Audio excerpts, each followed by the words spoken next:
Hello and welcome to the first episode of The Grind, the Overwatch Contenders podcast. I'm the host, Promise. I'm a European Contenders coach. I'm gonna start with my introduction, I guess. I've coached Young and Beautiful in Contenders Season 1 and Season 2.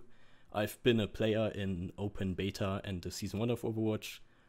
Got benched eventually as a player, transitioned into a coaching position, and stuck with that. And currently, I'm not with Young and Beautiful anymore. I'm currently looking for a team and looking into signed offers right now. So do you want to go next, Lucky Mojo? Yes, I'm the co-host today. I'm also from Europe. I'm the current manager of Bazooka Puppies.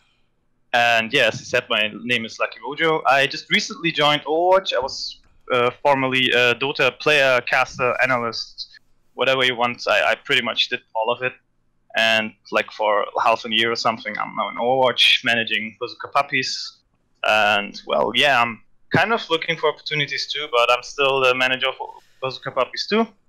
And yeah, let's come to our guests.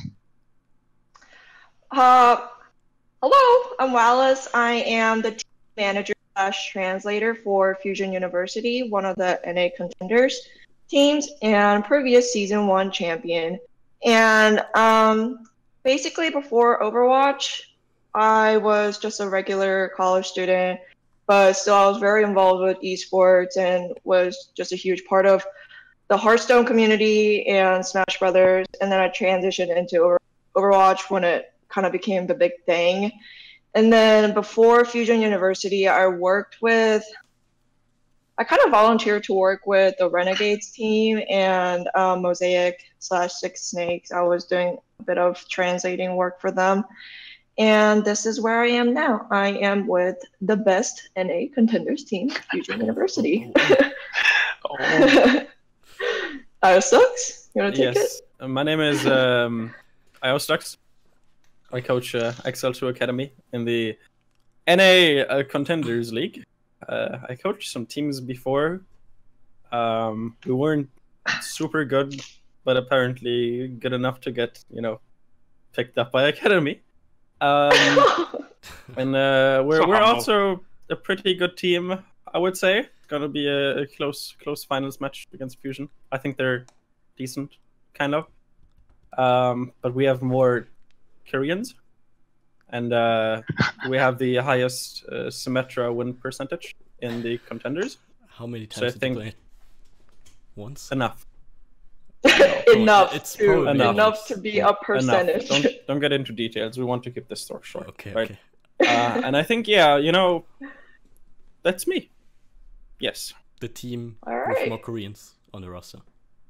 Yes. And the Symmetra players. And the Symmetra players, that's why you won. You know what they say, quality over quantity. So that's just what I want to say. It's a very fair argument. I'll take that. I love it. We're already seeing two finalists going at each other right now. I love it, but let's keep it for later. Let's jump right into the first topic, which is kind of sharing your experience on the journey on the path of pro. I'm sure everyone started somewhere at some point. I've been in the scene for 2 years now, so I'm actually interested where you started off, what kind of the teams were that you transitioned in between, and how long it actually took you to get signed to an academy team. I don't know how. Okay.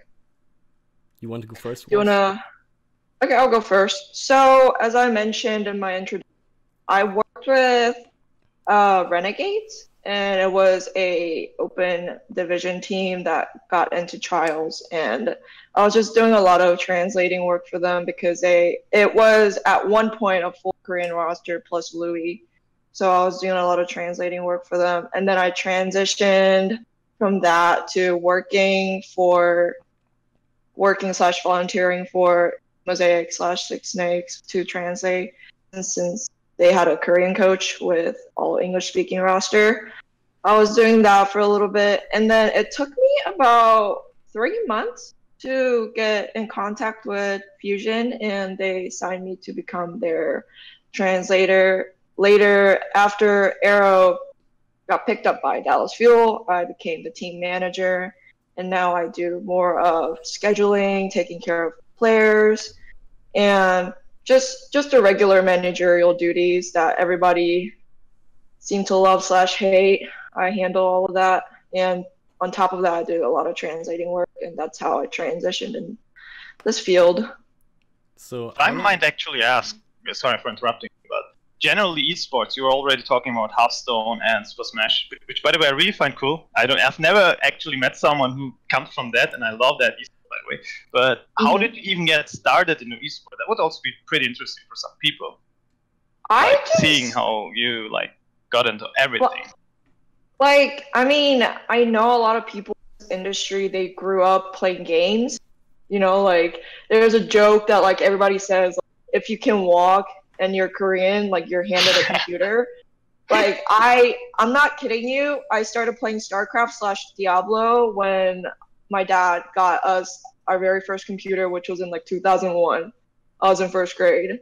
I started playing, I started grinding, and then like ever since then I was just like very big on esports, and I always wanted to pursue a career in this field. But it's just because of that, like I was very interested from the beginning. I transitioned from being very academically strict on myself, and I got to college and I was like, I'm gonna have fun and join the esports team.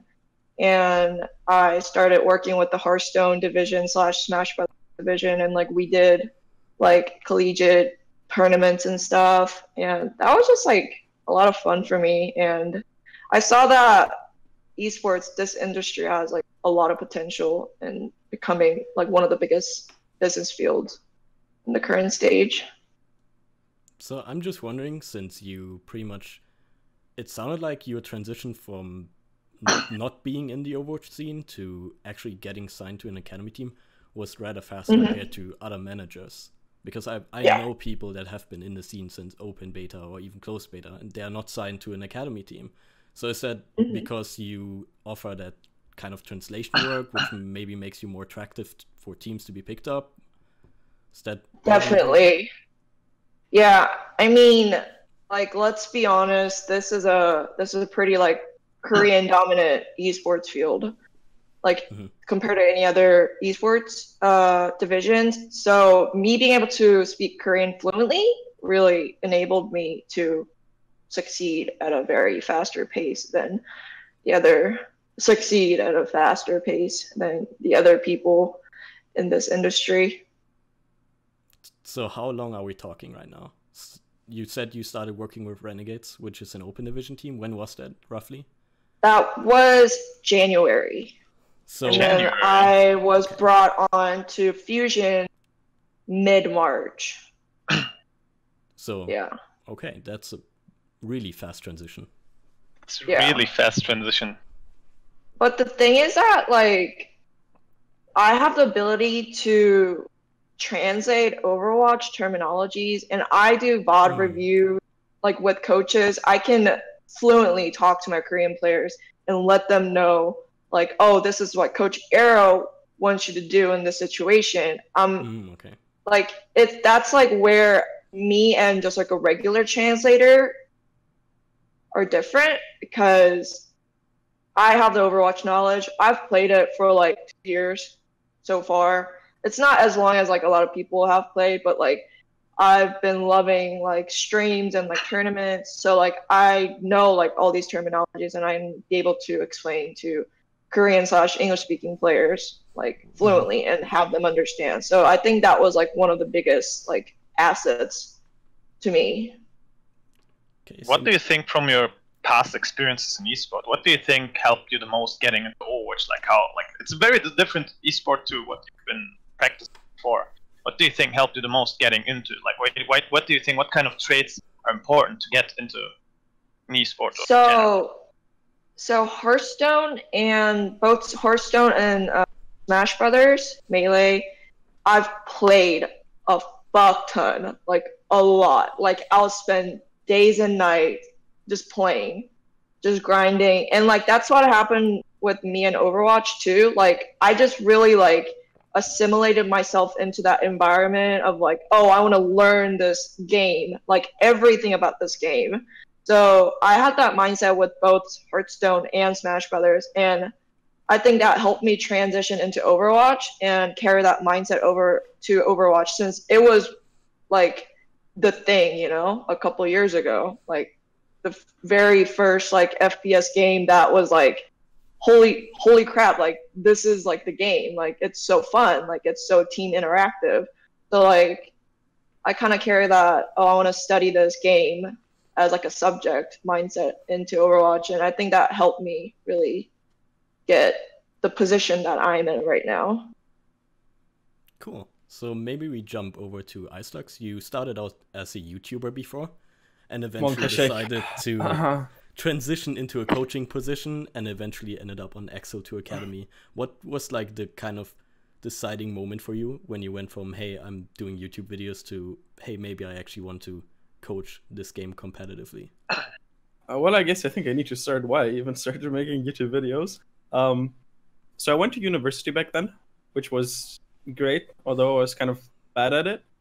And School sucks. I was on a team that I was like super enthusiastic about Overwatch, so I just like pretty much during beta I tried to create a team. And I met like a bunch of like really good people on there.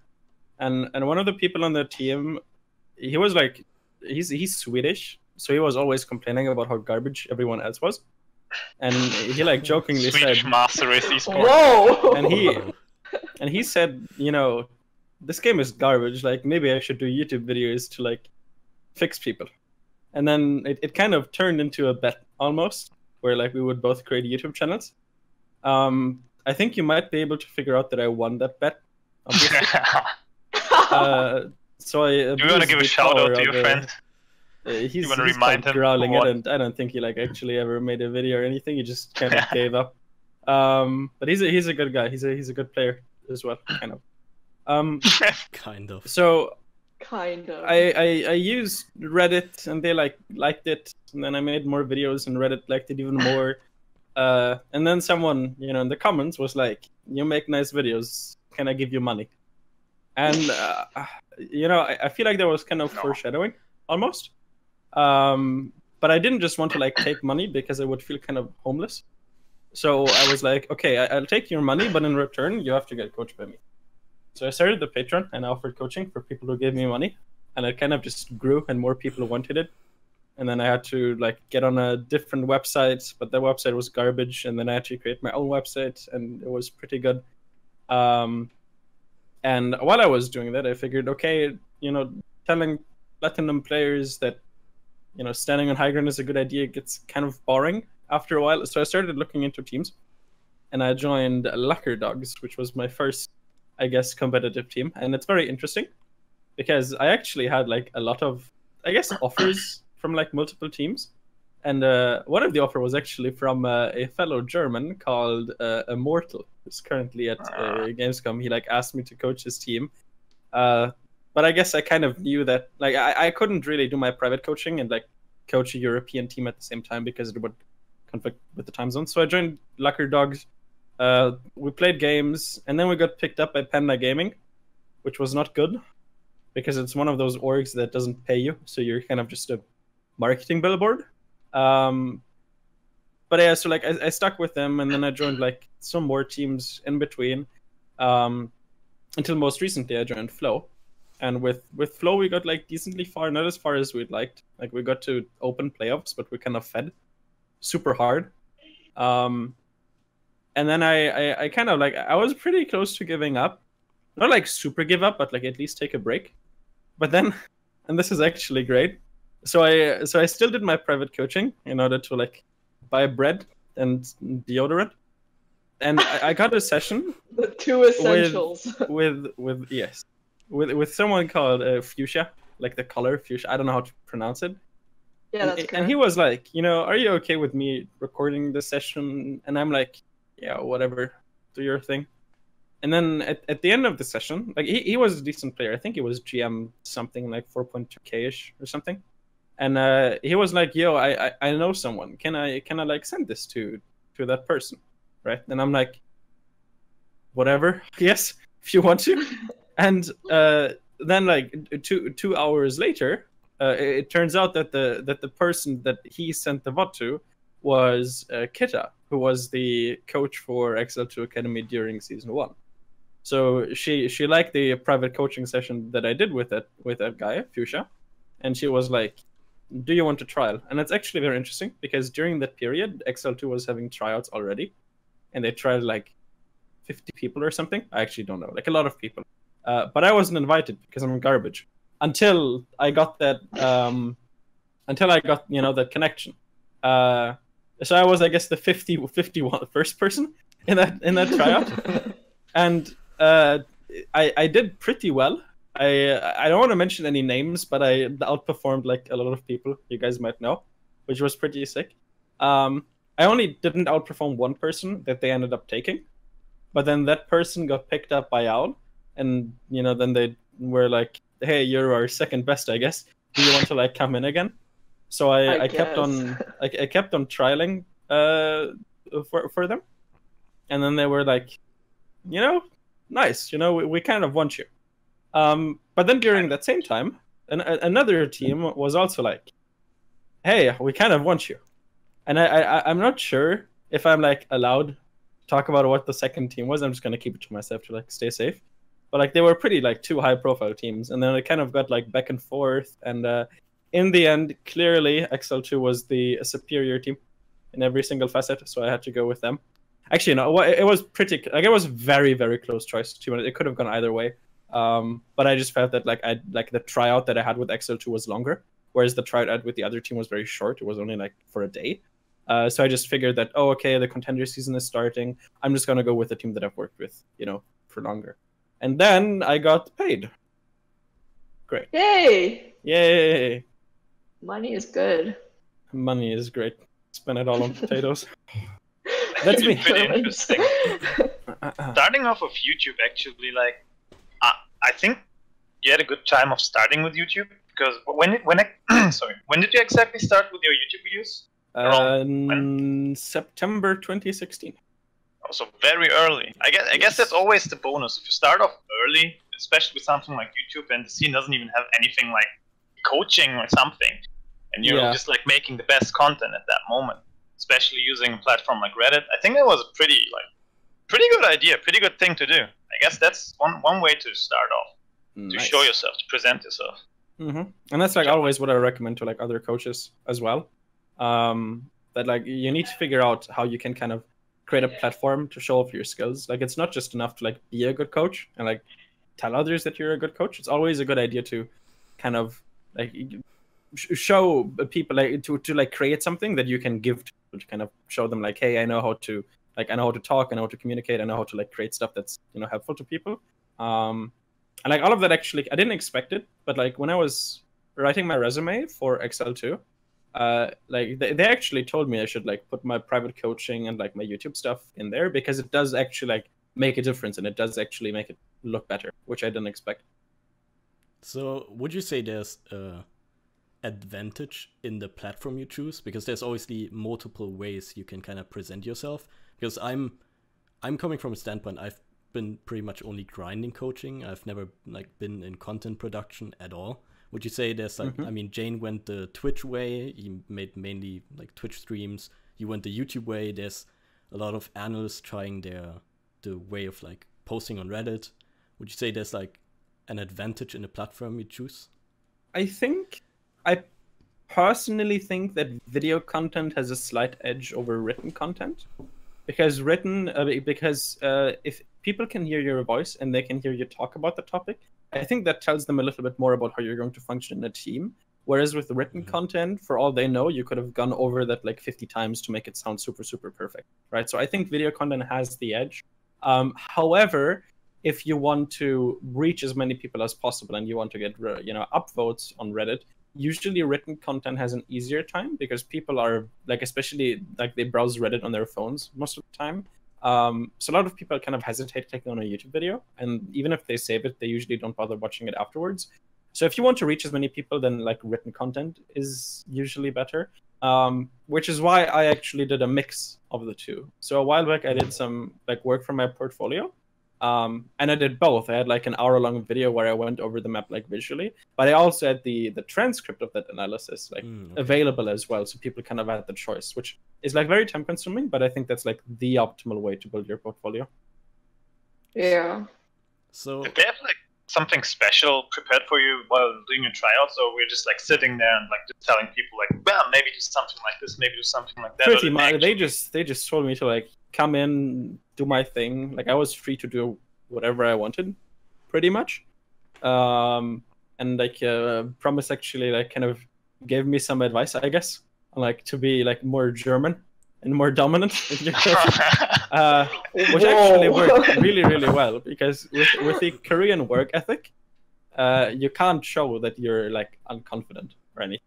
When you're working with Koreans, and I guess like people like Nene, for example, they've worked with very, very high profile coaches before. So if they even get like a glimpse of a feeling that you aren't confident in what you're saying, they're like not going to listen to you and they're not going to like you. So it forces you to be like very direct. And like that's what I did during my tryout.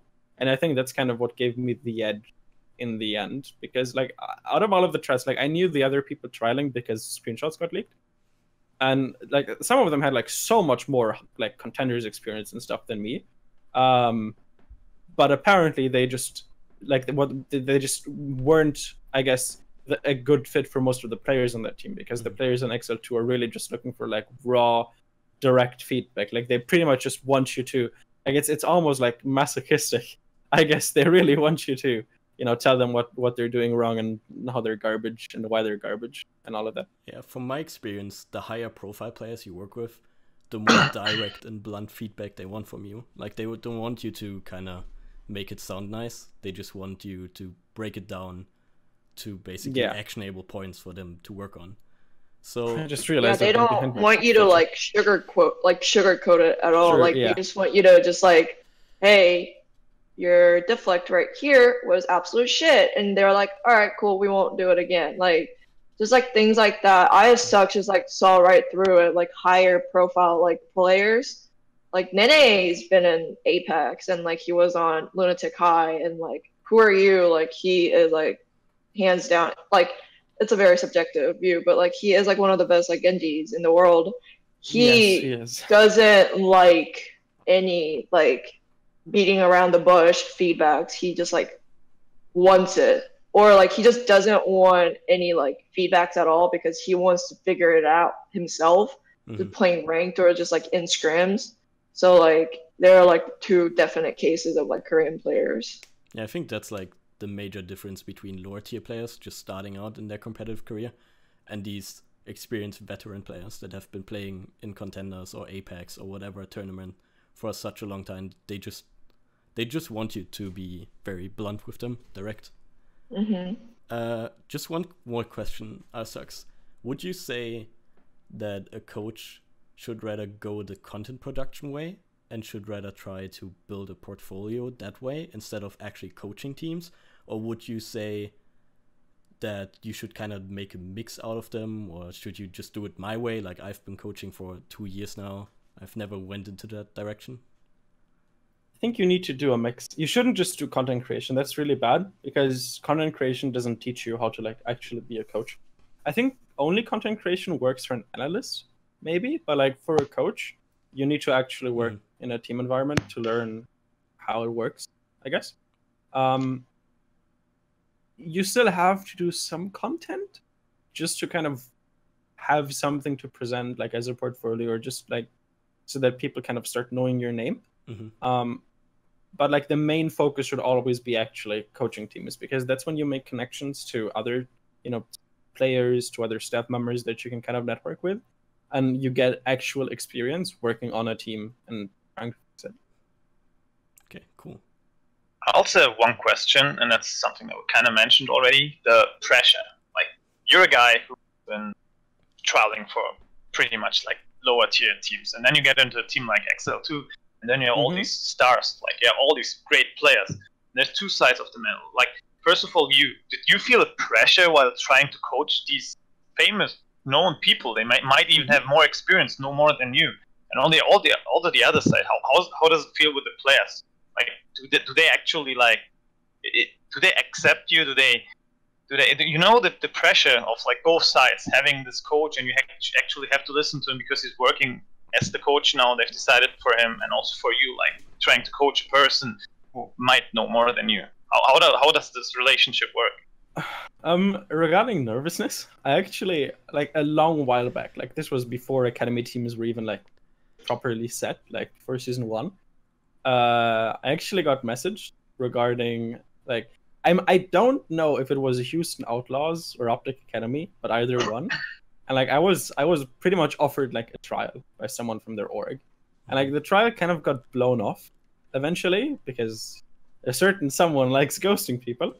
But I was actually like so nervous when I got that message, because he was just like, "Do you have PTR installed?" And I'm like, "I mean, yeah, sure." And he's like, "Okay, be online in 15 minutes. We're having scrims, right?" And I'm like, "Okay." and so I had to get out of my bed, and I actually like vomited because I was so nervous because of the tryout. Like I was super anxious. With XL2, it wasn't as bad, but it was still pretty bad. Like I got like very nauseous just because of like there's so much stress, because it's something that you think about, like getting trialed by an academy team, but it's not something that you actually like really know what it feels like until you're like 10 minutes before your trial is supposed Whole to new start. world. So it got easier as the trial progressed, because you kind of get used to the people a bit more. And yeah, regarding like the players being more experienced, I mean, yeah, that's like definitely a factor, and I think that's something that I personally have to work on, because there are situations where it's like very hard to be confident in what you're saying, because there's the chance that, you know, some of the players might disagree just because they have more experience, and like having good rapport with the players and them trusting you is very important.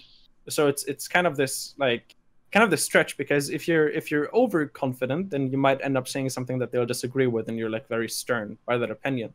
But if you're a little more flexible and like you're more willing to work around the players, you need to, you know, maybe you don't seem as confident. The players might not listen to you as much. So I think it's like kind of difficult, but it gets better over time. I think the biggest struggle with XL2 has been not being at the team house with the actual team, because like it's kind of disconnected when everyone is at the team house and you're 6,000 miles across the globe.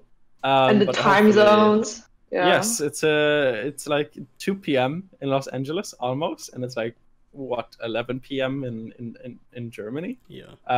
It's kind of it's very tough, but hopefully I'll have my visa interview soon. By the time this is uploaded, I might honestly even be in like America already, to be honest, or very close to it. See you, Germany. Yes, true, Germany. Yeah, I remember one player saying to me that he just doesn't try for NA teams anymore because he just wants to see the sun once in a while, because the time zone difference is that bad. Yeah, sun is pretty great. It's hard.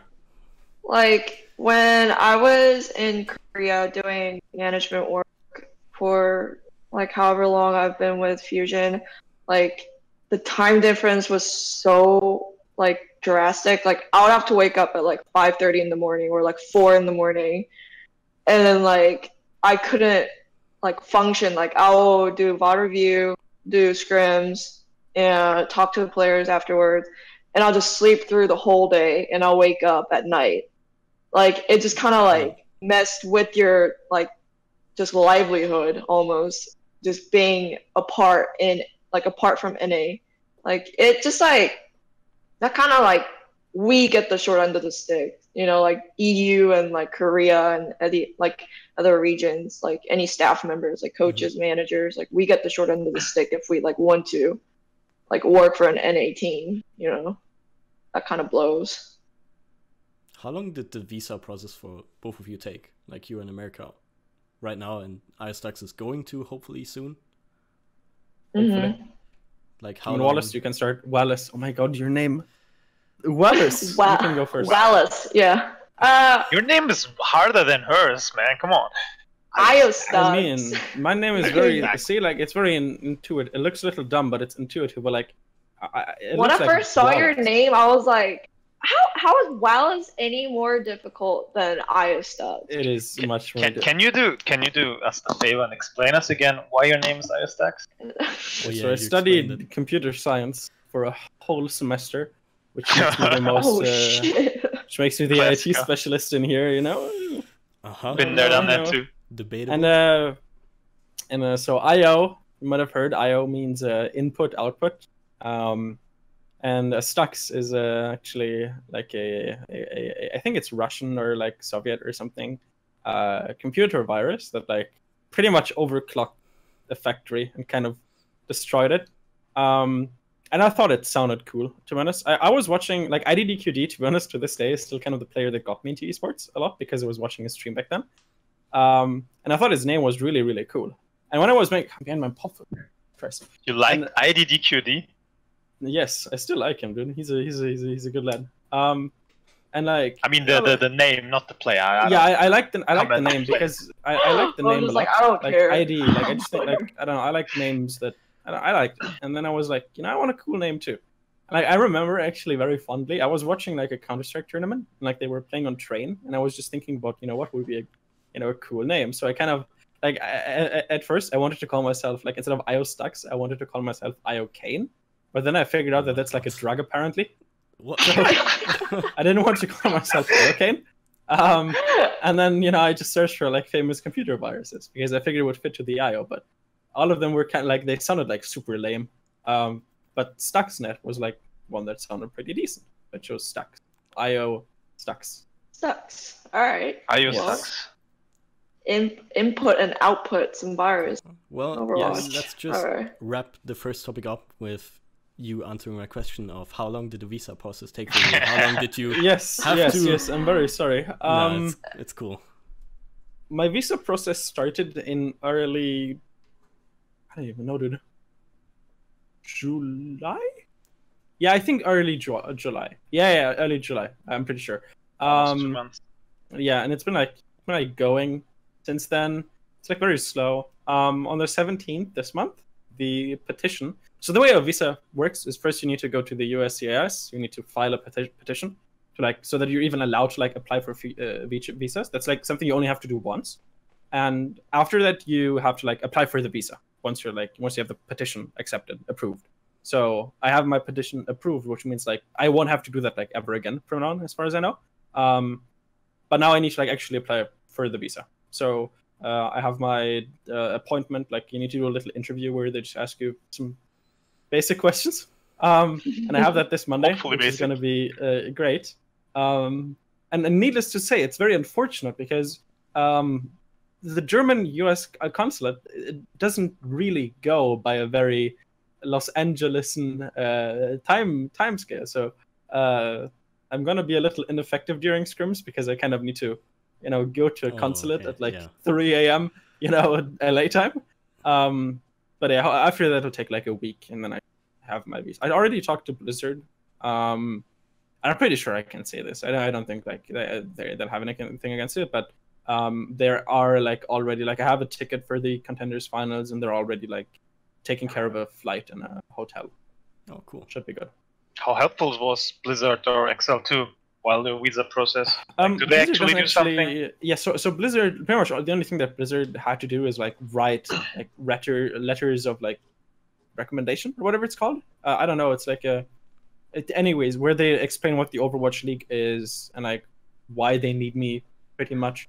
And NYXL was actually very, very helpful. So they got like, the little law firm that kind of handled the whole process, and I didn't really have to do anything except sign a few documents, send them some pictures, etc. And like they pretty much did most of it. Like it was surprisingly easy, although again tedious. Yeah. All right. Yeah. Then it's your turn, Wahlice. For me, it's been going for a very long time. I want to say May, and like I'm not sure if I'm like allowed to like expose any of this like information, but like let's say like it's been going since early May, and like we're through it because there are a little hiccups here and there, because like ioStux has a lot like. This is how this visa works and how to get your petition approved.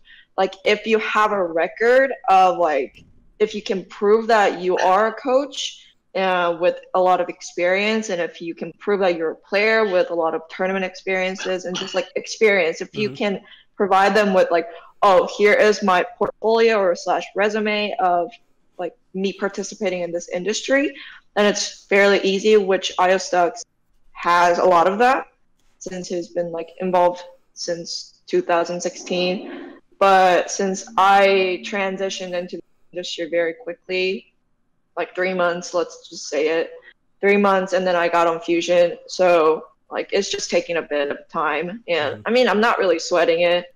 It's just another hiccup. I'm sure I can get through it. Cool. Then let's just hop into topic number 2, which is the differences in playstyle in the playoffs that we just saw, that were concluded or more or less concluded, with the final matches now coming up. As we saw that European meta didn't really change much for us. We didn't really experiment too much with Hammond being introduced, the Sombra changes being introduced, and NA, we were kind of memeing about it in Europe, that we were just calling NA compositions mystery hero compositions, that you just go into the match and you just click on a random hero and that's what comes up and then you just roll with it. So I would just wanted to hear your opinion on the differences in playstyle and why you think NA was experimenting a little bit more than Europe was. Wahlice, maybe? You can go first. Okay, cool. I'll go first. I think, you know, like you guys meme about how like, oh, NA, like mystery hero comps, but like we, like NA people, like NA teams joke about how Europeans only are able to play tanks.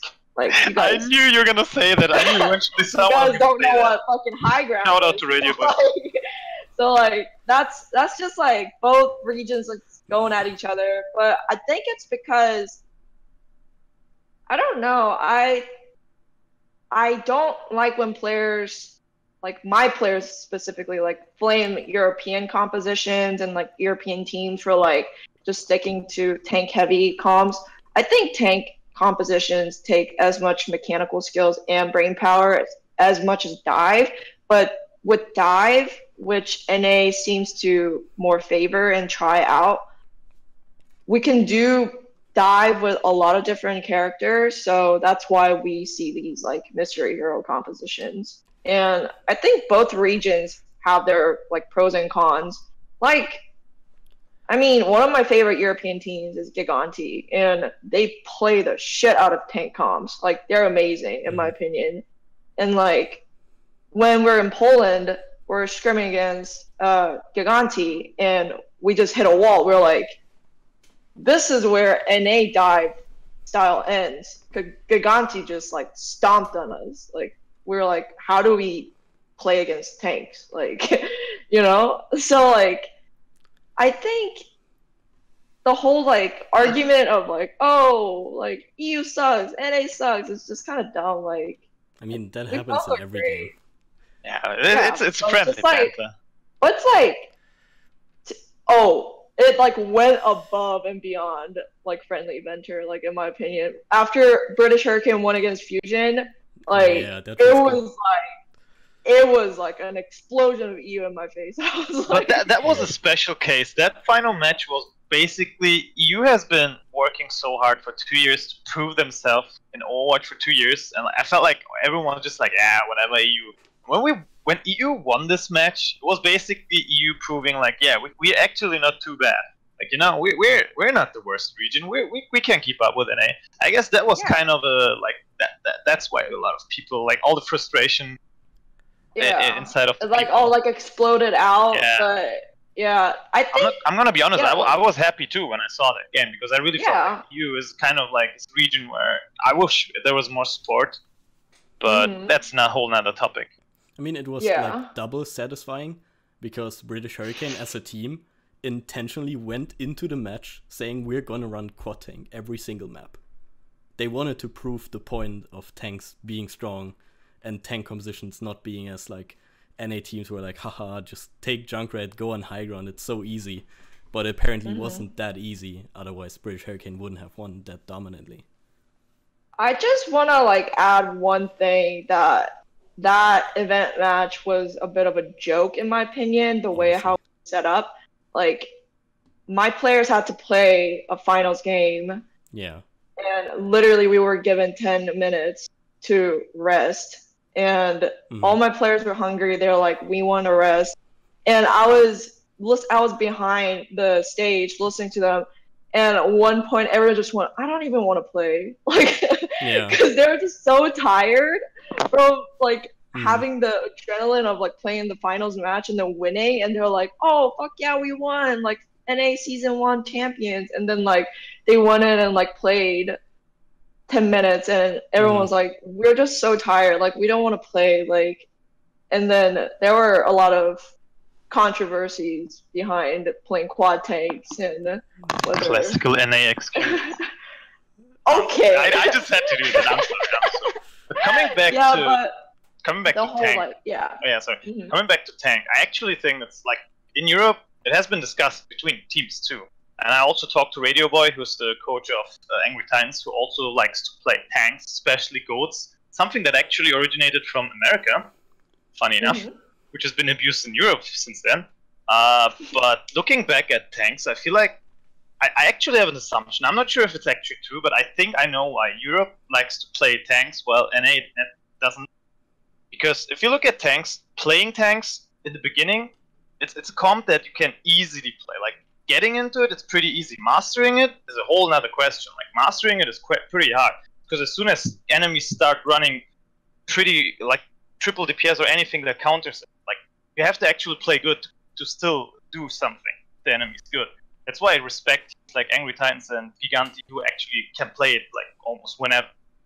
But I feel like Europe has the case where Europe is a region that does not have the stability that other regions have. So basically, you start off with a composition that's easier to master, so you can win matches, and then you just realize, like, tanks actually working really well for us. Why should we ever switch? And they just keep playing, and then you get better with it. I feel like NA, on the other hand, has so many people who've been established already and have playing on a high level for 2 years now. They just don't feel like they need to do that. Like, it's not. Let's be honest. It's not too much fun running tanks. It's not nice to watch. It's also not too fun to play. I never played it. I can just assume it's not really too much fun to play because it limits yourself. Like, it limits your play style, limits your, like, I don't think you play heroes that you actually like. So that's why I kind of feel like America does not run tanks. They just have the more established players who can actually run more and don't have to run into the risk of not getting enough practice to play something else. Yeah, if I'm wording this kind of harshly, I want to say NA players, they want to be the star players a lot. You know, like, oh, I want to show off. I want to get the player of the game. Like, of that sort of players, there are a lot of them because I've worked with some of them, and that's just a trait they show. But European teams, what I really, really like admire, that you guys really got the whole, we're a team.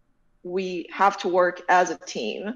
So if you have to sacrifice yourself and play a tank, even though you're a DPS character, like you're a DPS player, then you'll give up your DPS role and play tank.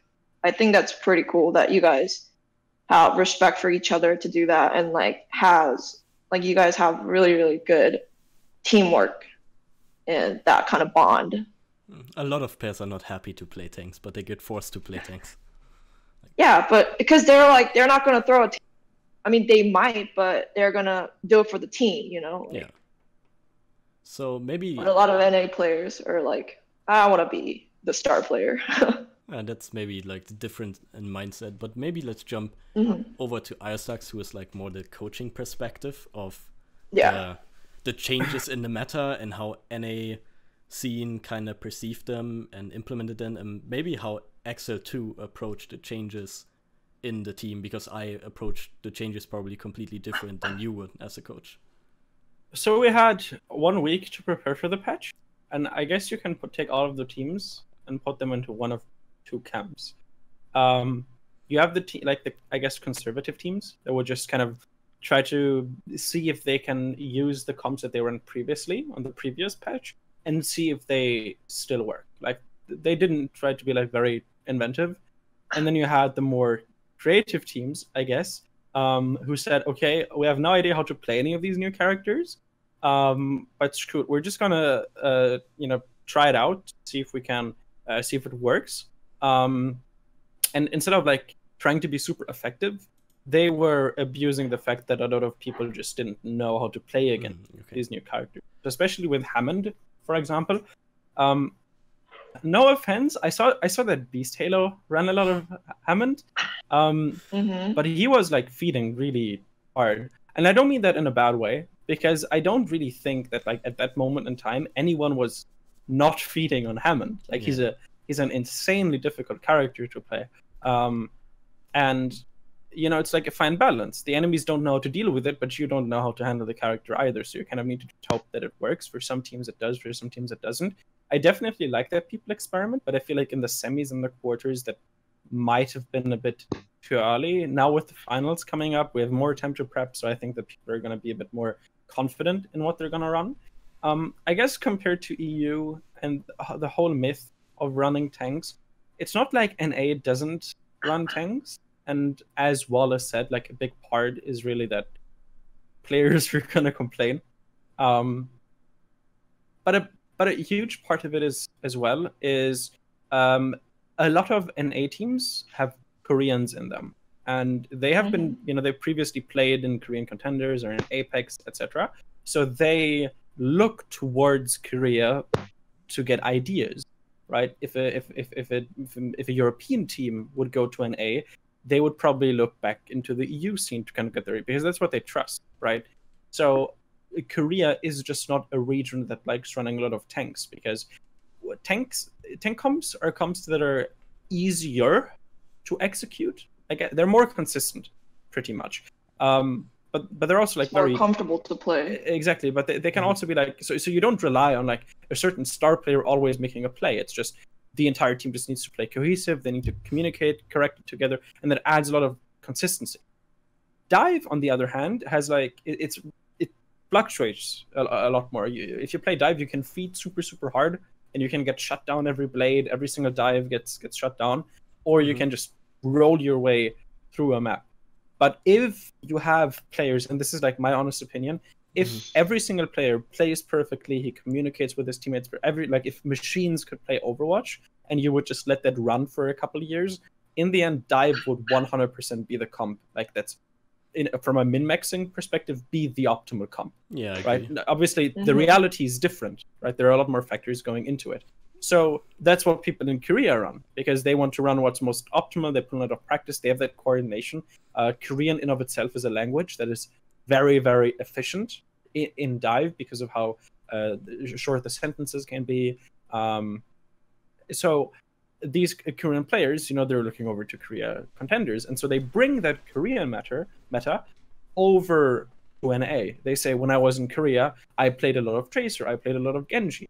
And you want to, as a coach, it's not just about the meta, but it's also about what your players are strong at, right? So you have certain coaches that just say, oh, Fusion Uni is running Sombra Genji all the time, I'm gonna run that too, why not, right? But that doesn't work, because the players just don't fit that profile. So I think that's the main difference between EU and NA. NA is getting like influenced a lot by the Korean scene, whereas EU is not doing that. They try to do their own thing. They try to figure out how to play the game in their own way, which I think is going to be very interesting moving forward. Because if we look at the Overwatch League and some of the teams that could be coming up potentially, there are going to be a lot of rosters that just won't have any Korean players. And if we look at Florida Mayhem, before they picked up people like Saya Player, and were mostly European, they were also running very, very different strats from all of the other, I guess, Overwatch League teams that did have more Korean staff or Korean players. Yeah, it's definitely interesting that you say though that Koreans, I mean, it's true, Koreans were predominantly Dive in Korea. But we saw Runaway, for example, win with a lot of tank compositions now. Yes, which makes you kind of question. Not just tank compositions, goats specifically. Goats as well. Yeah. Goats is a very interesting comp, because Goats is a tank comp that you don't necessarily play like a tank comp. Like a lot of the coordination that you need on Goats is very similar to the coordination that you need in Dive. instead of diving on a target, you're speeding onto a target, right? Yeah. Instead of like the way you use support ultimates is somewhat similar as well. And with some people adding characters like Sombra stuff into their goats, it like again adds like more a variety. And now with Anna being good, that's what a lot of teams ran in the Korean finals. Like I remember on Oasis at the end, they were just mirror comping Anna goats. Again, like Anna is a character that has like a very high skill. Like people can do a lot with like a good Anna is really scary and can single-handedly win a team fight. So that way they could like they could kind of take the strength of the meta, which at that time was mostly tank comps, and combine that with the highest skill ceiling that they have, or that they want to play at, right? I don't think they're like super happy that like Goats is good, or that tank comps in general were good during the finals. But I think that's the main reason. I don't think we'll see something like quad tank. I don't think that's something we'll see anytime soon in Korea, though. I'm pretty sure the players wouldn't want to go in that direction. No. I mean, even European teams didn't really play quad tank anymore. They were all that's true. That's true. Quad tank, the good old Slambulance has gotten out of favor, which I think is. I think Eagle is pretty much the only team that kind of consistently still runs quad tank, right? From time to time. But they transitioned into 3-3 as well, like mid-season eventually. I remember in Pit they've been running a lot of quad tanking still. Yeah, at the beginning they were just quad tanking it all the way, every single map. They didn't care. I love, like, my players straight up, they were just like looking at the scrims and they're like, oh, we're playing Eagles. I'm just getting alco or something. Like they just didn't want to deal with that. They knew it's gonna be 2 or 3 hours of tanks, and they're like, no, I can't do this. I can't do this without alco. Like, I cannot. Mid-season scrims, Eagle eventually transitioned into, instead of actually trying to win team fights, they would just speed boost on the objective and try to stall out for as long as they can and win maps just through stalling. They weren't even trying to win anymore. They were more or less just throwing like tanks at the payload, hoping it would stall enough time that they would eventually win on their attack when they were defending. So that sounds very exciting. I'm not gonna lie. It's not exactly exciting to scrim them, but I mean, they beat Giganti playing tank. Yeah, that's just want to say, like, a lot of people, whenever Eagle was mentioned, I feel like a lot of people have been a little like behind the scene, like, oh, Eagle isn't that good. Eagle, like, they're just playing tanks, and all the players, like, they couldn't do anything else. And, like, they reached the finals, and there has to be a reason if they reach the finals. Like, it's one of the best teams, pretty much, in the Tier 2 scene right now.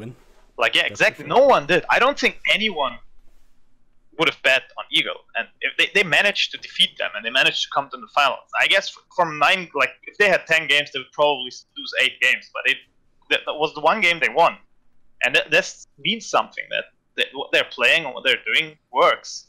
Even if the players, I don't want to judge, but a lot of people say that even if the players are worse, the strategy is so good and they can just use it so well as a team that works, and it brought them to the final. And let's be real, that's where everyone's heading. They're in the finals right now, and they did what they wanted to do, and that's just respectable for me. Like, I can't shit talk tanks. It works, as long as it does. As well, like, whenever people are like shit talking tank strats or goat strats or anything, I'm always like, as long as it works. Cheese is a thing that if you look other esports too, League of Legends, Dota 2, there's always been cheese strats. There's like certain heroes that you pick that no one expects. They're usually not good, but sometimes they're just so cheesy, and people like, oh my god, Resident Sleeper, I don't want to watch that. But if it works, you're obviously gonna do it. I mean, in the end, what counts is winning the match, proceeding further in the tournament. What brings you the win is pretty much irrelevant in the end of the day, as long as you win. But another interesting thing is about tanks, which is also interesting for you guys. Like, I actually want to ask you guys, especially the coaches, if you're looking, if you would be scouting, like, I guess as a coach you also have a little bit clue about scouting a person. If you're looking at a team like Eagle or any tank, would you actually be able to tell if a player is good? Could you say like, okay, this player is amazing playing tank? But I feel like that's always the little issue of playing tanks, because in the end, if you're a talent scout, even if someone wins with tanks, I'm still not sure if the player is actually good enough to join an Overwatch team, because you can't just add someone if he's playing tank. I feel like that's the biggest issue. Cannot be scouted as a tank team. Can you? you look for different things at that point. It's true that if teams run mostly tank compositions, scouting for DPS talent, especially, is very difficult. Finding tank players is kind of the same. Doesn't really matter too much, but DPS talent is kind of strong on the short end of the stick. But in the end, you would have to trial the players anyways, kind of see how they perform. And I guess instead of looking for like individual mechanics and stuff, you look more for, I guess, coachability. Mostly, what kind of player is he? Can you work with him? Is he eager to learn? Is he easy to work with? Is he like a vocal player? For example, in my opinion, as a flex DPS, it's very important that you don't just stay silent. Like there's a lot of stuff as a flex DPS, Genji, Pharah, like a lot of scouting that you have to do. So even if Genji or Pharah isn't being played, you can still find out if someone has the voice and like has the communication to perform on that role once he has to. And you can also always look at, I guess, previous VODs to kind of see, like, from previous metas, even though they're outdated, to at least get some kind of idea. But yeah, it is true that trialing DPS players during tank-heavy metas is a bit more challenging.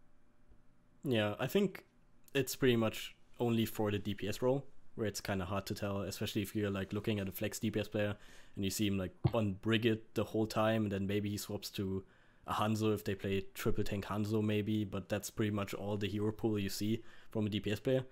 It's hard to tell if he can, like, I wouldn't be able to tell what kind of heroes he even is able to play. But I guess for tanks and supports, it doesn't really matter too much. In the end, I think it's in the long run right now, it's gonna hurt DPS players in getting tryouts, because in the end, as a coach, you have a limited amount of time to build a roster, and then you kind of need to filter through players initially and kind of see, okay, he could be a good fit for a tryout. That I think some DPS players will fall under the radar. I mean, to be fair, it also depends, right? I think like right now we're kind of assuming that people are just going to run tanks all of the time, which I don't think is like completely true, right? Like people are still running dive, right? And like, yeah, true. I would, like for example with Fusion University, that's kind of a divey team. Like that's what they're good at. And like even then, like we saw in the quarterfinals and the semifinals, like people didn't just spam comments, like at least in NA. Yeah, in NA. So I think like this is more of a hypothetical question, almost, at least for NA, where if like a very, very dominant tank meta does come up again, it could be problematic. But I think right now the meta isn't like perfect. I think it's a decent meta. But like teams are still running dive. It's very map dependent. Sure, there are certain maps where people just run tanks. But dive is still like especially like I think the Ana buff especially has enabled like a lot of dive compositions again, which is very interesting. So at least for right now, DPS players don't have to worry about it as much unless they are on a team that runs tanks on every single map. And no offense, if you're a team that runs tanks on every single map, you might want to talk to your coach about potentially trying out something new. Yeah. Either way, I think that kind of wraps up the topic pretty well, but we were kind of sliding into the next topic as well, which is kind of the perception of different regions. Because obviously there's like NA versus EU shit talk. There's like some regions get dismissed completely, like South American contenders or Australian contenders. I was just wondering, what's your opinion on the perception of the meta? Because I don't want to be the salty EU coach, but NA is kind of being like glorified as the super region, and like every team is playing so well together, and like if you would put a European team in NA contenders, they would get completely smashed, and if you would put a Australian contenders team into NA contenders, they wouldn't even win a map. And I was just wondering, what's your opinion on the general perception of regions right now? Maybe I think like I really have been like wanting to touch on that, and there's really nothing. It's really sad to say this, but there's really nothing we can do when it comes to just our tier 2 scene like being very, very split. And like you mentioned, NA is being glorified, and like Australian, like Pacific region, or like Chinese contenders / like South American contenders, and a little bit of EU. Like you guys have little to no resources, like the spotlight isn't given to you because like I hate to say it, but we like NA region has the most Korean players. Like no one can deny that. Like any other regions like don't really carry the Korean players except for that one European team, yeah, that had dance. But but NA has, you know, most Korean players. And I hear a lot of European players being like, "Oh, it's because NA has the resources to like import Korean players." I mean, that is true. We do have like established organizations that can pay for these high-profile Korean players, and it's so sad because, in my opinion, like Europe and like any other regions have as much talent as NA, but it's just you guys don't get the spotlight. In my opinion, Europe has so many undiscovered talents that Overwatch League is just refusing to look at because their excuse is, we don't want to deal with the visa process. You know, like, it takes a lot of money. So, like, why do we bother looking at Europe, any other region, when we can, like, we're guaranteed that Korean players are better? Like, they don't even bother to look and seek for talent. They just like look at Korean and like NA players and they're like, oh, it's easier. NA players, they don't even need visa. They're already American. So that's where like the whole region separation play. And I think it's just like, it's not so much of our fault. It's our, I don't want to get banned for this, but like Blizzard's fault. Like, you know. I mean, you can of course say something if you feel like that. I mean, it doesn't have. It's you know, you're making a comment that you like want to prove. Yeah, like I just been thinking about this for a very long time. It's just like I wish tier 2 scene was more taken care of and like had the amount of resources to make it more refined. You know, then we would have a huge player pool. You know, instead of just all these regions shit talking each other for no reason the time and being like, oh yeah, South America would never have a chance or whatever. Like, I think it's just like sad to see because I think it's with the other regions. I don't actually think it's a question of if they're gonna grow. It's just a question of when. And I guess you can say it's Blizzard's fault, but here's the thing. So most other esports scenes are usually like a little bit more localized because they grow organic. So the scenes can grow at their own pace on their own. Overwatch is different because of the Overwatch League. The Overwatch League and its growth kind of decides how fast the scene in general can grow, right? So they kind of just jumpstart in A because Blizzard is an American company. Of course, they're going to start in an A. And, you know, they said that they want to make the league international, and like that just kind of takes time, right? Because if you want to invest, if you want to convince international investors to get a franchise in your mostly American sport as of now, you need to kind of have a foundation that you can use to convince them. And I'm sure there are like a lot of legal reasons, financial reasons, etc., why they're focusing on mostly like an A team right now over to other. So I think, so yes, with the recent Canada versus Australia show match, I think we can see that yes, the regions that people tend to meme on are decent. They have like decent players, at least like from a mechanical standpoint.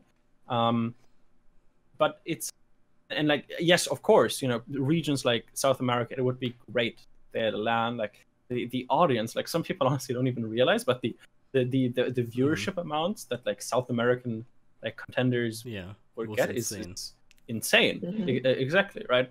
And Blizzard, like they know that. I'm pretty sure that they know that. But right now, when they're making all of these partnership deals, while we're recording this, just recently they announced like some partnership deal with Twitter, partnered with like the whole Amazon stuff, like Twitch and everything, right? They have all of these partnerships, and in order to appeal to like American companies for a partnership, the majority of your business enterprise and sports league needs to be located in the United States, right? Like for Twitch, American viewers are going to be like the most valuable, at least as of now, because like they want to dominate the national market first. And going international is like a very big thing. Like having like something like this, like even span through 2 continents, like EU and NA, if we just disregard like the other continents for now, that already is like a huge endeavor. So I am very certain that we are going to get more love for the other regions soon. It is really just a question of time. And when we compare the scene in Overwatch for Overwatch League to what happened when Overwatch League came in, there's like a very, very large difference. Whereas when things like the NALCS came in, like it was like very, very small, and it kind of gradually grew. Whereas the Overwatch League just bam, we're investing 30 million a franchise slot, and like it just blows up. Like you can't do that with all of the regions at once, right? So I think it's like a necessary evil for now. I mean, I don't like it, but I'm pretty sure Blizzard doesn't like it anyways. But I think they know, like, tough shit. We kind of just have to do it this way. Like, that's how. I think it's just like works. How unprepared Blizzard was, like, in the sense, like you said, they jumped like you're phrasing it like it's the necessary evil, but I guess I'm taking it into a more emotional side of this. Like, just imagine like all these players and coaching staff and like any managers and just like staff members, like, livelihoods and just like feelings, like they're just completely getting disregarded, and like they're getting no spotlight, and it's just like, oh, casualties are needed in the process of growth. But if they had taken more and more thoughts into development, and I don't know, just like thought this through more thoroughly, I feel like it would have been handled a lot better. And just the fact that, like, if you look at Korea, like Korea and Contenders, it's like a whole different like venue almost, like, because if we looked at like Apex, it was handled by OGN, who had been handling like esports venues for a very long time, and Blizzard like hired them to do that, or like OGN like proposed to do Apex and like did all these like amazing productions. But like we don't even see that in NA. We get the whole like joke NA production. I feel like if Blizzard that's fair. Yes, I mean, looking at the World Cup and like even the recent like fan festival, the English broadcast. Yes, okay, I can admit maybe that's like maybe that can be improved. So I guess I'm kind of torn. I think Blizzard might be getting a little more shit than they deserve, but also some of the shit that they're getting might be like in certain ways, like with the production, for example, deserved. Yeah, it's kind of a hard topic to talk about because there's so many factors. But I like definitely agree with you too. It's like talking about game balance, or everyone's like, let me take over the game balance team. I'm gonna fix Overwatch. But like we all know that's not gonna work, right? And it's kind of the same thing here, right? So I can come up with all of these great solutions. Give South America land. Use all of the money you make with the Overwatch League. Sell contender skins and use the money to increase the price. Like there are all of these like ideas, I guess. But the problem is, I don't know how to like have like a business at that scale, or even like I don't know. I'm not a producer. I'm not I have no idea, right? Yeah. So like from my perspective, yes. And the reason why I have this stance, and I guess why I'm kind of defending Blizzard a little here, is because when I was growing, like I guess my own YouTube channel and like my own Discord community and everything, like people were messaging me with like ideas that from their perspective sound really like, hey, you should add a channel on the Discord for this, or hey, can you make a video about this, or can you change this about your videos? And you're like, yeah, those are really cool ideas, but like, if I would make this change to my videos, then they would take like 2 hours longer to edit, right? Like one person said that I should edit out like the like speech breaks, right? Like that, which is what a lot of vloggers do, right? But like they don't realize it takes a very long amount of time to go through the entire video and like cut out every single moment where you take a breath, right? Mm-hmm. And I feel like it's kind of the same thing. So sure, we think add skins, sell them, and then add them to the prize pool, but maybe there's like a huge there are like financial documents that need to be signed. Distributing something like this globally is probably also problematic. So I think there's like a bit more to it. Again, I don't know. For all I know, Blizzard just doesn't want to, right?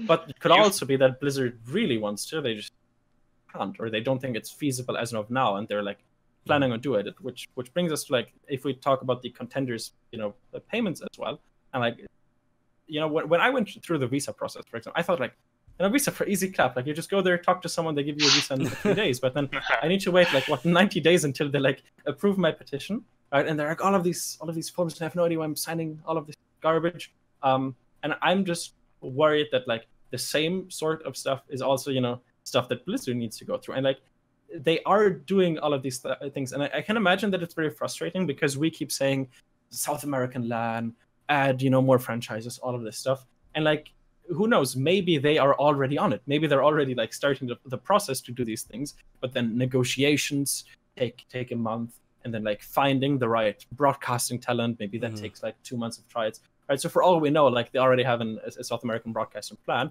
but it just won't be ready until like 3 months from now, something like that. But Yeah, like you were comparing other esports and how like they approach internationality with Overwatch, and I feel like the franchise system is also something that kind of hurts these like little regions, because like, right now the Overwatch League is pretty much the biggest thing, and Contenders is let's be real, it's like 2% of what Overwatch League is right now. The thing is, if I compare it to like my past experiences with Dota started off exactly the same. For the first 2-3 years, there's just been like NA, EU, and China, which are like the big regions, and everyone else, like no one did anything. There were like tournaments, but no one watched them. They were just like privately financed stuff. And at some point, they introduced this major minor system. I'm not sure if you guys know that. It's basically just like you have a lot of tournaments through the whole year, and you gain points, and if you have the most points, you go to the international. And Blizzard said, okay, we want to support the regions. So basically, if you are a major, if you're a minor, you have to make sure that at least one team from every region comes. So we have like SEA region, we have like South America, and etc. You know what I mean? So basically, there always has to be one representative from every region. At first, everyone was just like, why? The South American teams are so much worse than NA. Like, why do we want to have them there? It's just like gonna lower the quality. And for like half a year or 1 year, it was like that. Teams just sucked. They had no chance against all the other teams. But at some point, right now, all these South American teams, all these SEA teams, like I think there's been 3 SEA teams who've been keeping up with everyone else. There's been 1 SA team full of Brazilians who've been keeping up with everyone. It's just like within 1 year, these players with just this little chance have been rising so much. Dota esports, where I feel like they've shown that to give them the initial like chance, they're gonna prove themselves. But with the franchises, I generally don't see like a SA region joining Overwatch League soon. I don't see any SEA region, Australian region, anything joining the Overwatch League soon. If you just look at everything, like the teams that are planned, even if the teams that are planned are like not set yet, we have like 2 teams announced, and they should actually announce 2 teams soon. No one knows which regions, but it's probably going to be 1 EU, 1 NA or something, or Canada when I say NA. So I just don't feel like it's going to happen within the next 2 years. And if they don't actually improve Contenders to be like the real tier 2 scene that it deserves to be, these teams are going to suffer even more than EU and NA. Because right now I just don't feel like, do Overwatch League teams even watch any of those? Like, do they even respect Australia or something? Do they? I'm not sure about that. I don't know. I think one thing you're missing regarding the franchises, whether something like Australia gets a franchise doesn't depend on an Australian investor actually investing, right? So with the London Spitfire, nobody from London is like investing into that, right? Like Cloud9 is taking care of that. So I think that the problem isn't that those regions don't have funds and investors that are willing to invest in the Overwatch League. I just think that the investors in North America that are looking for places, localize their franchises in, they just don't. Maybe they don't see like the market in those regions. So the issue with Australia isn't that there's no investors. Maybe they just think that growing like a fan base there isn't going to work. And that's just an example, right? Like again, like it's really a lot about time, because I think if we take the South America example, I think South America, even if they don't have like an investor that's the Overwatch League, maybe an investor from an A is going to see, oh, okay, like look at how many viewers South America is getting. Like, I really think we can build a fan base there. They're going to invest into that. So yeah, that's like, I guess, like my point of view on it. It's less about the money. It's more about, is that like a good investment? Is that like, are there going to be viewers? Are we going to be able to? If you are a Blizzard employee watching this right now, I can tell you, if you think there's no esports fans in those regions, you're absolutely wrong. And you can't just look at any other esport, and I can tell you, you're wrong. I mean, there's a lot of esports fans. What they are trying to create here is a league that will go on for years. So it's not. I appreciate them taking on the challenge and being like an innovator in esports. And I don't even think it's personally, like, obviously it's frustrating for me as well. I'm working 8 to 9 hours before I'm coaching, 4 to 6 hours. So I'm working like 14 hours a day right now. But I'm fine with that as long as every region would kind of be seen as an equal. And I think the first step would be for Overwatch League teams to actually like recognize publicly the talent in other regions instead of putting them down. And there's been several comments from Overwatch League coaches saying, haha, European teams, they run tanks. It's like, we don't have good coaches. Their players are just used to playing tanks. And I think these comments, especially if they come like from the top of the top, are just hurting regions. And I don't think it's fair to dismiss whole regions when you could at least do the minimum amount of effort and praise some of the players, give them the spotlight if you have the power of giving them the spotlight. If you see a talented Chinese player, give him the spotlight. If you see a talented Australian player, give him the spotlight. We've seen talent from all regions come into Overwatch League, so it's not like talent doesn't exist in these regions. They're just being like overlooked, kinda.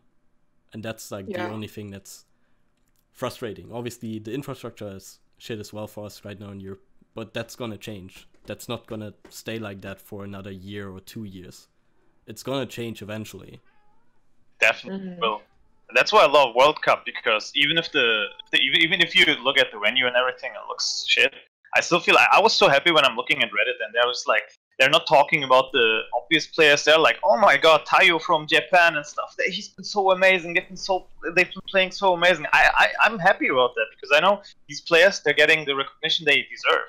And they're not talking about the South Korean thing as much as they're talking about the others. And that's why I think the Overwatch World Cup is actually the best thing right now to help every region. And that's why I hope they keep doing this. They keep improving it in a way. Yeah, you know how like tier 2 scene, that Twitter handle is Path to Pro. Like in this condition, it's just stay in tier 2. Like, go nowhere. It's not Path to Pro. Like, that's all. I just want to like wrap it up. Like, my opinion. Like, if you're gonna name something, like, I know, like, I agree with a lot of things that like ioStux said. Like, there are so many like business aspects of these huge companies and investors that like we like fail to take into consideration, and like we're just like, to them we may seem like we're just whining and just complaining about things that they're already working at. But in my eyes, there's a difference between changing something drastic mid-project and refining and taking feedbacks as long like as you're going and developing something. But in my eyes, just like Overwatch, Blizzard just took Overwatch and was like, oh, it blew up. Let's blow it up even larger, even before they had an infrastructure or had a defined box for tier 1, tier 2, open divisions, trials, whatever. And they just like threw it at us. And then we are saying all these feedbacks, and they should at least be open to our feedbacks and not be like, we're working on it. Shut up. Like, we're working on it, you know? Yeah, I think like, it's just the lacking communication. Like, at least acknowledge what we're saying. Like, in Europe, we kind of accepted it by now. It's like, that's not going to change no matter how much you cry about it. That's just going to stay the way for now. But at least give us the acknowledgement of, hey, we're aware of the problems you have as a region. We're working on it. We can't give you a time frame because maybe they have like business decisions to make, but at least like acknowledge it. Like, communication. That's very interesting actually, because when I played WoW a lot during time nobody likes talking about Warlords of Draenor. Whoa.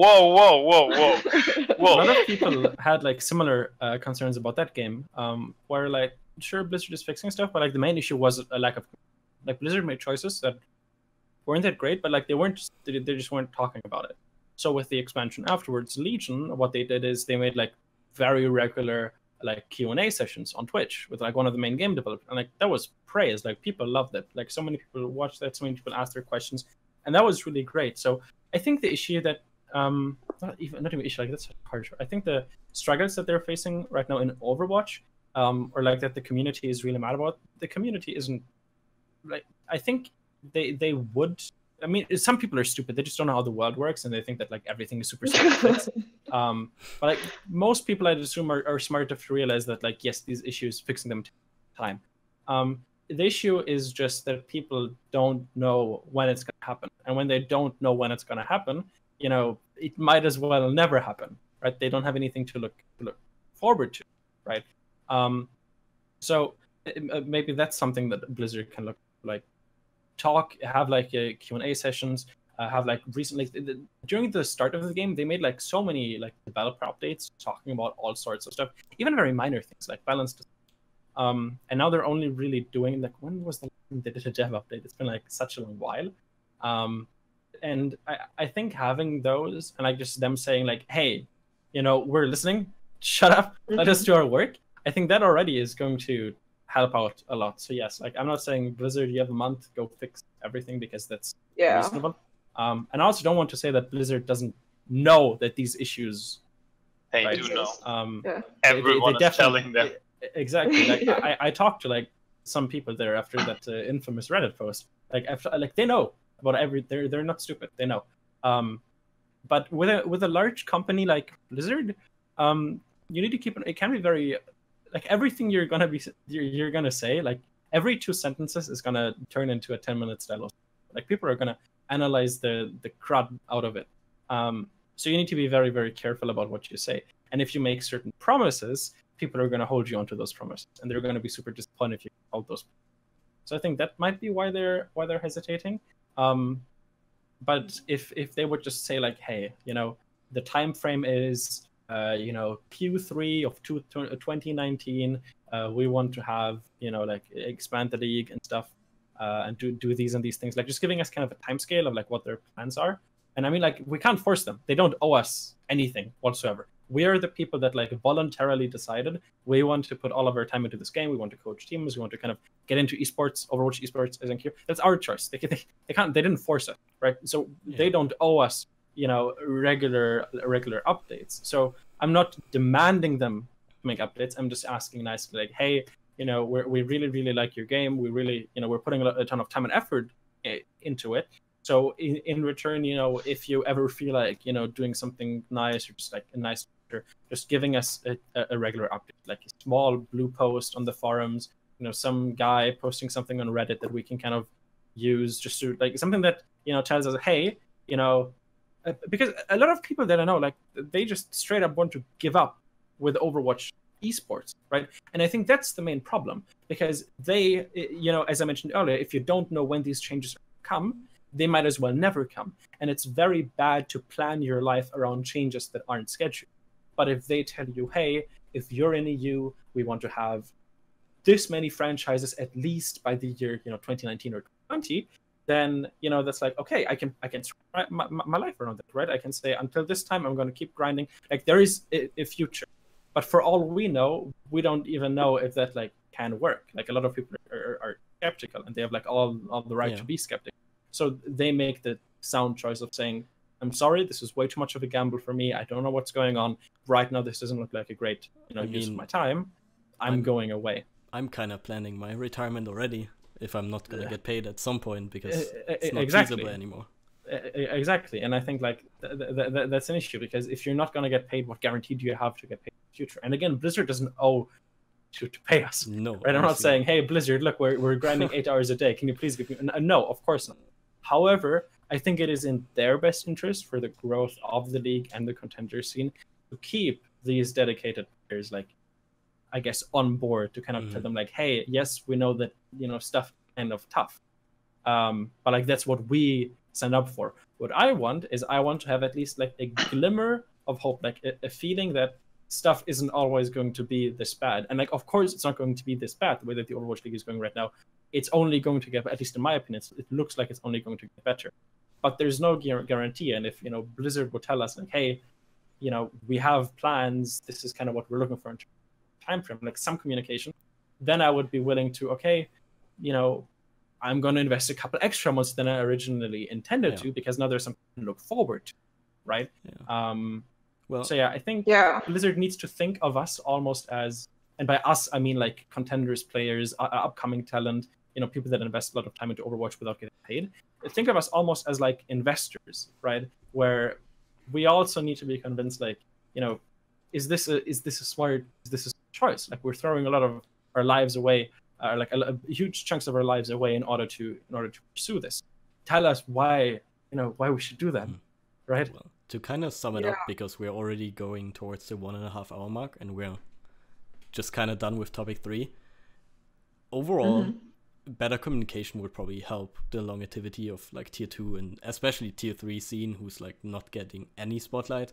We're kind of getting open division trial streams and open division streams, but yeah, like open communication streams kind of would work for us. So to kind of change the topic, maybe a little bit abruptly, but to kind of get back into the competitive things like contenders overall, I just wanted to talk about your transition from basically coaching open division teams to XL2. What are your tasks? How has been working with the players so far? It's different for multiple reasons. So the team house changes the atmosphere completely. Obviously, because you actually have like faces that you're talking to. I mean, I don't, haha. But eventually there are going to be faces you can talk to, and like you're going to be living with them outside of the game as well. So like your work life and your free time kind of overlap a little, which changes the team atmosphere. I think in a positive way, at least if the life of the team outside of scrims is like good and positive. Because if they end up like becoming actual real life friends, if they go out to Universal Studios and they have like outings and like cool events that they go to, they can actually become friends. They know each other personally. So when you're in a room with them and you're scrimming and something goes wrong or someone is feeding, I think it's a little harder to get mad at them, because at that point he's not just prop up a screen. He's your actual colleague. He's like your friend, certainly. So that's like I think the first difference. The second difference are the Korean players, because they have like a very different work ethic. On the team I was on before, Flow, we had one Korean, Funky Jaeger, who was I guess similar to the Koreans on XL2, kind of not like in the same ballpark. But you need to get used to that. Like from a language perspective, you need to know how to talk to them so that they like understand what you're saying, to so that they don't zone out during reviews because they don't understand a word. And like their mindset as well, how they interpret the meta, what they think about the game, because there are going to be a lot more disagreements, because people at this level of play, they're confident in their ability and like their knowledge about the game. So if they disagree with something, they're going to be like vocal about that, right? They're going to say like, I think this character is trash here, even though someone else on the team might say, I disagree, I think this character is really good, right? And so as a coach, you don't really have to deal with that like in lower ratings, but in lower levels, people are like, just trust my team, right? He plays that role, he knows the stuff, I'm going to trust the coach. Whereas with XL2, it's a bit harder to be confident and like earn the respect of the players. Although obviously not impossible. It's just like, again, the next step. And I can only imagine that like going into the Overwatch League, that's going to make stuff even more, I guess, hectic. And like there's going to be some added. So yeah, I would say like the difference between XL2 and like open teams is very, very large. Like it feels like a completely different thing, like a completely different job, to be honest. But it's not like you get used to it, definitely. And I think I got used to it.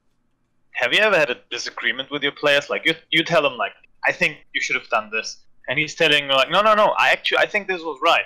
Did you ever have a situation like this, and how do you even handle that as coach? They like disrespect your opinion. Those situations do come up. It depends. So when a player disagrees, I ask them why they think that, and they can kind of explain why they think differently. If I don't think their argument is like very sound, I just tell them, okay, nice, but we're gonna try it my way. Right, so I suggest a certain comp, and he says, I kind of want to switch this character for that character because of those reasons. Then I can go, that's true, but then this is going to bring up these issues, and discussions usually happen. Very rarely are there situations where we disagree on something and we decide to do it. We usually spend a lot of time talking and getting everyone on the same page before we try something. Because when you're coaching a team and you want to try a certain strat, but 3 people on the team think this strat is super, super garbage, then you're not going to get an accurate representation of how good that strat actually is. Because those 3 players, they're not feeling it, they're not into it, they're not giving it their all, and that's going to misrepresent the composition. But if everyone is on board, everyone trusts you, everyone is on the same page, and you try comp, then you get a much better feeling. And I think, again, it's with any comp, to be honest. If like it was with I don't know, like with Doomfist, for example. Some people, with the newest patch, he got buffed like very heavily, to be honest. Some people didn't want to try him. They thought it was a risky pick, right? Like Doomfist has been kind of known as that cheese character. But then you kind of talk about it and you just try it. And it's very important that you convince the team, because Doomfist is a kind of character where if the team isn't confident in the Doomfist, if they don't know how to play around the Doomfist level of aggression and burst, all of that stuff, you can't properly play Doomfist. Like the team really, really, really needs to be on the same page, especially with dive compositions around. If you play like Winston, Diva, Doomfist, and then a couple other characters, if your team doesn't want to play Doomfist, then you're going to look really, really bad on Doom. Which again is just one example. So yeah, I guess overall, players do disagree, which is a good thing. You just have to like talk it out and get everyone on the same.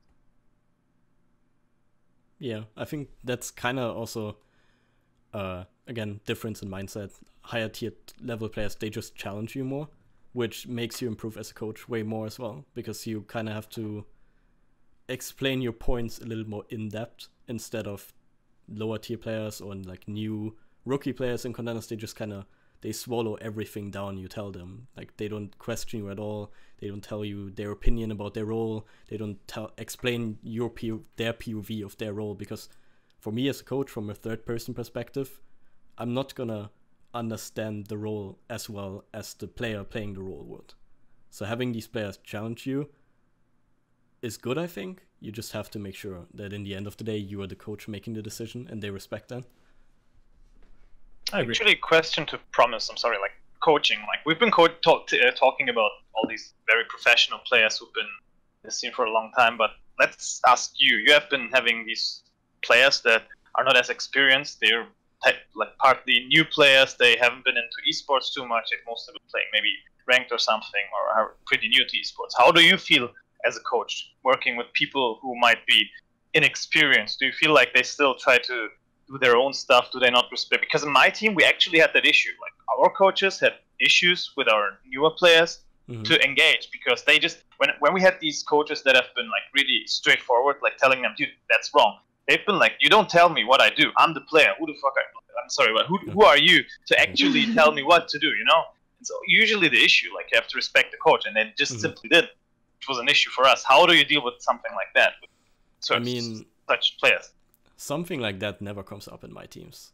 I have like a very authoritative coaching style, which is why I gave ioStux advice as well, like how to be confident and actually like talk to players in a way where they, depending on the player personality, they will still try to disagree and they will still like try to push their point forward.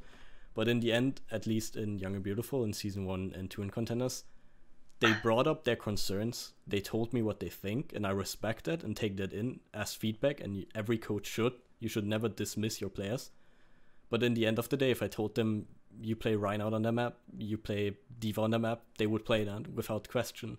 And that's up to the coach to establish that early. I've been trialing with a lot of teams recently, and I've seen teams that were like completely player run, where I would come in and I would actually need to basically very rudely tell them to shut up in between maps, because I'm talking first. I'm going first. I'm gonna explain what I think, and then every player is welcome to give their thoughts, but there's like no clear kind of authority figure in a lot of teams, especially in the lower levels. I don't think that's the case for Overwatch League teams at all, where a lot of these head coaches just kind of, they play along the rules of their players, but the players should play along your rules that you're making. So I've worked with a lot of inexperienced players, which makes it a lot easier because they come into your team. They don't know any other coach. They don't know how other coaches function. So they only learn your way of working and they just respect that instantly. So when I join and trial with teams that have had their own structure and their own way of doing things, it's a little bit more painful and a longer process of changing a player from, hey, I'm talking first after round, I'm going to tell my support player he fed his ass off on X map, to getting him to shut up and listen first and bring his feedback along the way, like respectfully. But that's like up to the coach and the coaching style that you have to get the authority. So if you're telling me that your coaches had problems with that, that's their fault. Like, they messed up. It's not the player's fault. Obviously, they shouldn't have that behavior, but if they even get away with that behavior, it's the coach's fault. Like, there's no other explanation for that, pretty much. Yeah. Unless ioStux has something to add about this transition, I think you explained it pretty well. Now, I'm obviously interested in Wahlice, your task in the team. You've started. Oh, Wahlice. Yikes! You started. I got you. Thank you. We already know you actually wake up your players. Yeah. So you're obviously like the manager, or you started out as a translator, you transitioned into manager position, and especially a lot of these managers that just kind of handle the team online. It's obviously very different to a team house environment. So what are your like daily tasks? How is your schedule looking as a manager? Like, what are your responsibilities day in, day out? So I wake up like 2 hours before the players do, and I just kind of give them time, like, so they can wake themselves up. Mm-hmm. So, and if they don't wake up before scrims, I like to get them up all nice and be like, hey, like, we got a review in like 30 minutes. And then everyone wakes up and we do VOD review, and that's when I do most talking. I translate what Pajon, our head coach, wants the players to know on certain maps or certain compositions, and then like the players want to bounce off ideas, which is kind of hard because Pajon doesn't speak any English. Like, he speaks like a little bit. So I am like kind of the wall of ideas that they can bounce off ideas. And it's like, I haven't really told anyone, but I would really like an opportunity or like to learn how to coach and become an assistant coach later down the road. I think it's a really cool job, just having all these players come together as a team. I would try to coach them to be a team and like just have them bounce off ideas at you while respecting you to a certain extent and knowing that you're a coach. I think that's just like a fantastic job. So I've been like doing my own little studying on coaching. And so they bounce off ideas off me, bounce off ideas. I help them bounce off ideas, Pajon as well. And then I spectate scrims. So in between maps, if Pajon wants to make a comment to them, then I tell them like, oh, this is what Pajon wants you guys to do here. So that's what I do. And after scrims, I usually talk to some of my players. If they're stressed out, if we didn't have a good day of scrims, I manage them to stay, in lane and make sure it's not them. It's just one day of just bad scrims. Like, people are making mistakes, team collectively making mistakes. So it's not just them like being all of a sudden becoming a bad player, just like managing them mentally. And I make them food and bring them snacks every now and then. So I'm basically their mom/manager. And I think what you said and what ioStux said about just being a little bit more stern and like asserting your authority to the players is really good, even for managers, because when you're managing these players mentally, you talk to them about their issues, and then all of a sudden you're their friend, not their manager, and they forget the line of, I am the authority figure in this relationship. And I think it's good for managers to always have that mindset of, oh, I can be your friend, but I'm also your manager. So you need to be respectful of my decisions. And when I tell you to do certain things, when I tell you to fill these like forms out, or like when I tell you to like go to bed at certain hours, like you need to do that because I am your manager.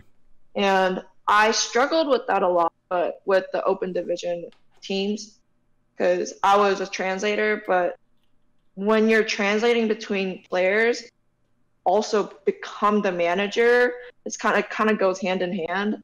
So like I struggle with that, but on Fusion Uni, I'm trying to work it out and like be a better manager, better team mom. Yeah. So you mentioned being friends. I think as a manager, myself, I'm a manager too. I feel like that's the line where you like the line between a coach and a manager.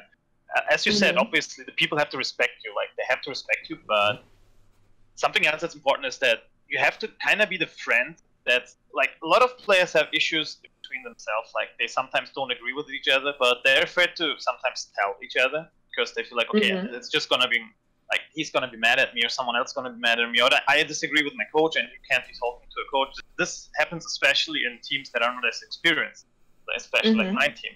And I kind of ended up being more and more of I think it's a term, the life coach. I'm not sure if that's used. But you know, it's like a thing where people come to you, and I've had that so often that in games people actually told me like, right now I'm mad at this person. I don't agree with what people are doing, and I force pauses sometimes. I'm like, we need a 5-minute pause because I know these people have been telling me things. So I pause the game and I'm talking to guys like, guys, you've been hitting me up with these issues, but we need to talk about this together. I feel like that's important as a manager. Like as a coach, you need to be respected. People have to be like, I don't want to say afraid, but you know, the like they have to kind of like a sense of fear. Exactly. They can't just be like, you can't be the best friend. You're like trying to be the dominant person. So basically, that's why I feel like as a manager, you also have to be a little bit this person that connects everyone. You know, like you're the person. If anyone has any kind of issue, you should be the one that they talk. That they can freely talk to, because in the end, your influence into the game is limited. So you don't have to be afraid of telling him things, you know? Basically, like you're just the guy. That's why I think managers, like a lot of managers I see have been just people like, I organize scrims, and I just like, I tell the people to sign something. I feel like that's not the role of a manager. It is, you do. But there's so much more. It's like the connection between people. Like that's the most important thing for a manager. You have to be social. I like that. That's like something I really want to emphasize to people who want to become a manager in this field. Is that like esports is a sport, in my opinion. Whether all these K-Kona people are like, oh, sports have to involve a ball. Like it's like it's a sport. And it contains players that happen to be very, very young. Some players are very young. Like, who are you? Just turned 17 yesterday. And I know Danny's like 12. So, like, we work with all these, like, young players that haven't gone through, you know, the mix of emotions that we all went through, like, in high school, middle school. And it's really hard to just isolate that from the game when like during scrims, because like they will get upset at like with just one little mistake and they'll throw the rest of the scrims, and that's like the manager's job to like what Mojo said, like life coach them and life manage them and be like, you need to suck it up and play through the scrims like a professional gamer, and you can even talk, like you can't even reach out to the coaches. So I think that's like a big thing I want to like emphasize to the people that are looking to manage all these teams with high profile or low profile, or like an experienced just players in general, because they need care. Like they need to be managed. So our job is kind of like, we get the short end of the stick, Mojo. Like, we have to make sure the players earn fucking toxic and tilted off the planet so the coaches can tell them what to do. Like, you guys need to send love to your manager. I do, from time to time. from time to time, every day. Yeah, so that's like basically what I do on a daily basis and what I wanted to emphasize on what I do. Yeah. You're the mom. I think That's that wraps up the topic kind of well and leads us into the next one, which is, I don't want this to be like a super long rant, because if you give advice, if you wanted to give advice to a newcomer in esports, you could probably tell 100 things that you learned along the way.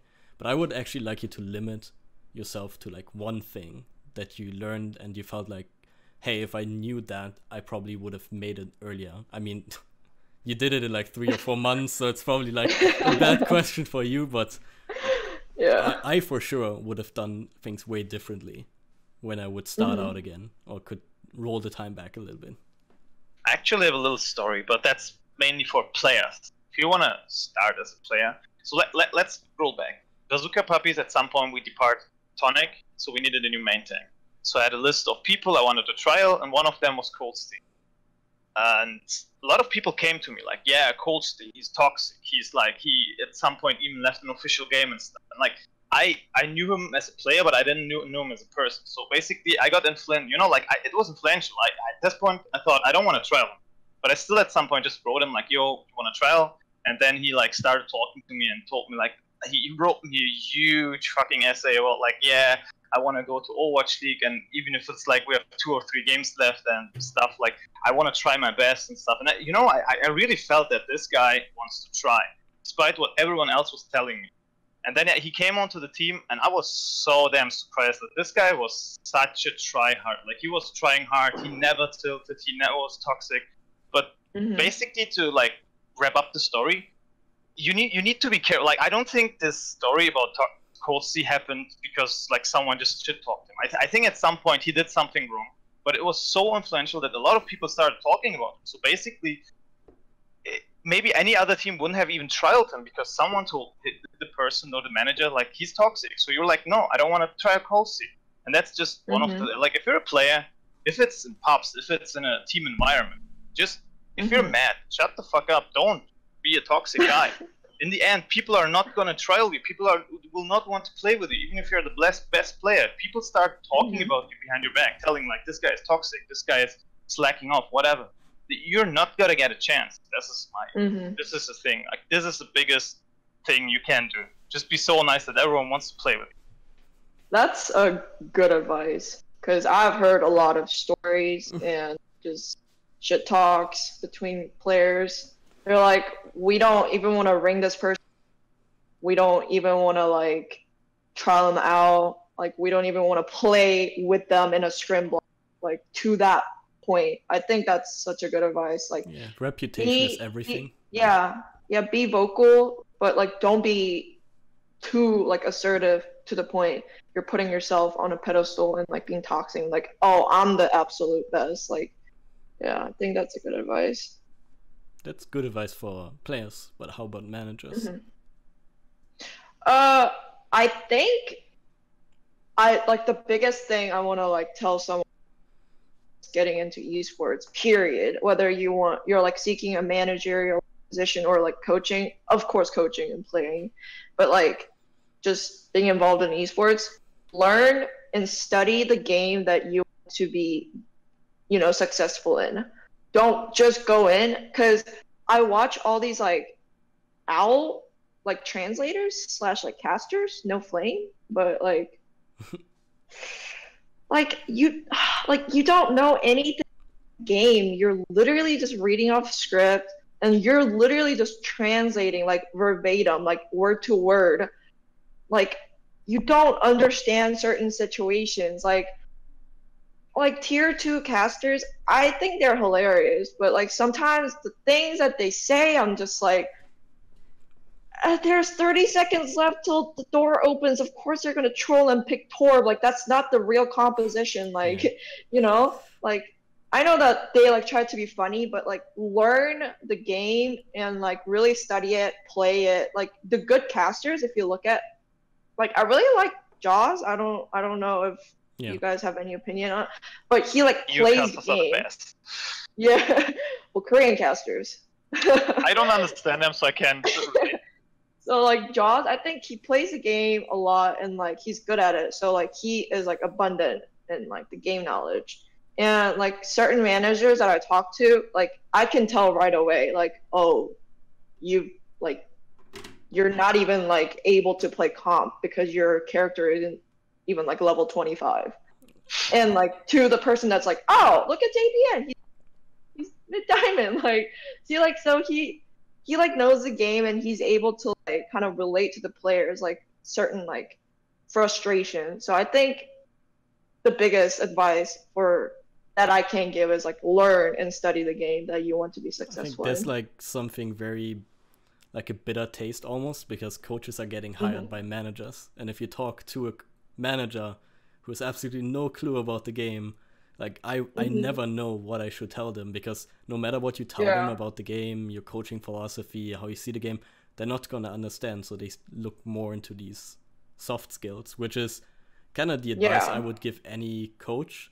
Don't focus on your hard skills only, like coaching, actual coaching, game knowledge, working with players, but actually look into ways how to properly present yourself to your future employer, because there's a high chance he's not gonna know what Torbjorn is or who Anna is. So you gotta bring it down to a level where you can kind of meet up eye to eye level, and he kind of gets to know you as a person. Yeah, definitely. Yeah, I guess from my side, I mean, I think the first step and probably the most important one is to not be like Mojo and have like the fucking most scuffed headset ever. Jesus Christ. It's like knockoff Razer. It's not a tip. If you're mad, break your headset. Don't break your teammate. Christ, that's what I did. Anxiety. It's so asymmetric. Okay, jokes aside, I think the number one piece of advice that I don't want to name someone in specific. There are like certain coaches that are like, you know, that think that the only way to really get to a higher, you know, level team and like to really climb the ladder is by just very strictly following path to pro. Like you don't get into the Overwatch League by joining an open division team and like coaching that team all the way up to like, did Wahlice have an NYXL shirt? It looked like it.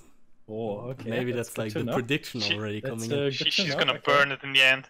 It's gonna be like, no. Well, anyways, so you don't go into open division and coach your team to contenders trials, and then you win contenders, and then your entire roster gets picked up by all. Not gonna happen. Doesn't work. You don't just stick with one team. If you want to get to a high level, and this applies to players, to coaches, even to managers to a certain extent, don't just stick to one team, but try to figure out ways how you can show your skills to as many people as possible.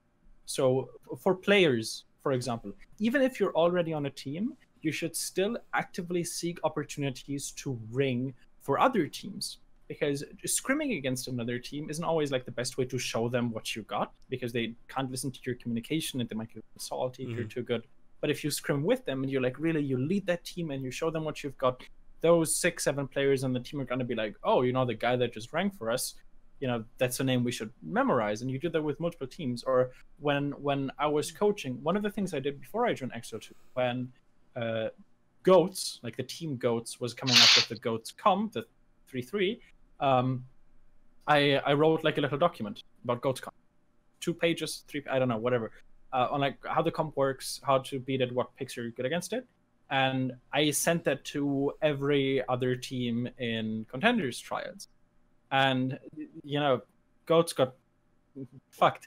Literally saying fuck Goats. That's like, and like that way, that is like a lot more effective than just having your own team kind of beat them. This way you can be like, hey, you know, all of the 7 teams that were in that tournament are like, you know, so this is the kind of work that ioStux does, right? And like, again, like, it's like a great way to get your name around. So yes, try to ring for as many teams, try to do kind of freelance work, offer some teams your advice. Don't just stick to one team all of the time, because that's how you can kind of get stuck in your own ecosystem, and like how you can make sure that other people end up kind of forgetting about you, because you're the coach that always worked with one team that's like somewhere in the middle of the pack. And teams aren't always equal in skill, right? Like you have the good players on a team, and then you have like the kind of worst players on a team. And if the good player only scrims with that team, he'll never really have an opportunity to like actually show other teams like what he has to offer as a player in the complete package. But if he rings for other teams, all of a sudden his entire skill set as a player, he can show that to other teams and show them like, hey, you know, by the way, if you're ever making tryouts, still with that other team, but just in case I'm free. Yeah, so yeah, it's good to get your name out there. So that kind of wraps up the topic and gets us to a couple questions. It's obviously not gonna be a lot since it's the first episode, and it's mostly European Contenders casters trolling us a little bit. But Trid I'm actually curious. Yeah. Trid asked, who's one of the European Contenders casters, if Papa Jeff gave you full control over their reworks, how would you make Symmetra and Torbjorn viable heroes while maintaining their respective themes of the heroes? That's a really difficult question, honestly. What do you mean they're not viable? Did you not see us our gameplay on Jib? We played Torb. We played Symmetra win rate. Never forget. We played Torbjorn as well on Jib, but it's Torb is great. Highest win rate Symmetra team right here. I think just based. Made it possible. It's gotta get good. It's not the character's fault. It's your fault. What's important about these characters is that I think Blizzard is trying way too hard to make them standard picks instead of being the cheese picks that they are. I think the approach is wrong. Like they're trying to make Symmetra or Torbjorn something that can be picked every game because there's OTPs who keep playing them, like one-tricking. But that's not the concept of them. The concept from them is be situational heroes. You know, like Torbjorn, you have like a defensive hero maybe on the first point or something, set up, try to defend the turret. As soon as the turret goes down, you switch because you cannot build it up again. So I feel like however they want to rework it, they shouldn't be focusing on trying to make them viable always. They should be trying to make them viable for those certain cheese situations where you can pull them off. And I don't really have an idea because I'm not like I'm not a professional, but I think that's something that they need to keep in their mind, and they also need to tell this to the players. They keep telling the players everything is viable. No, these two heroes are not viable all the time.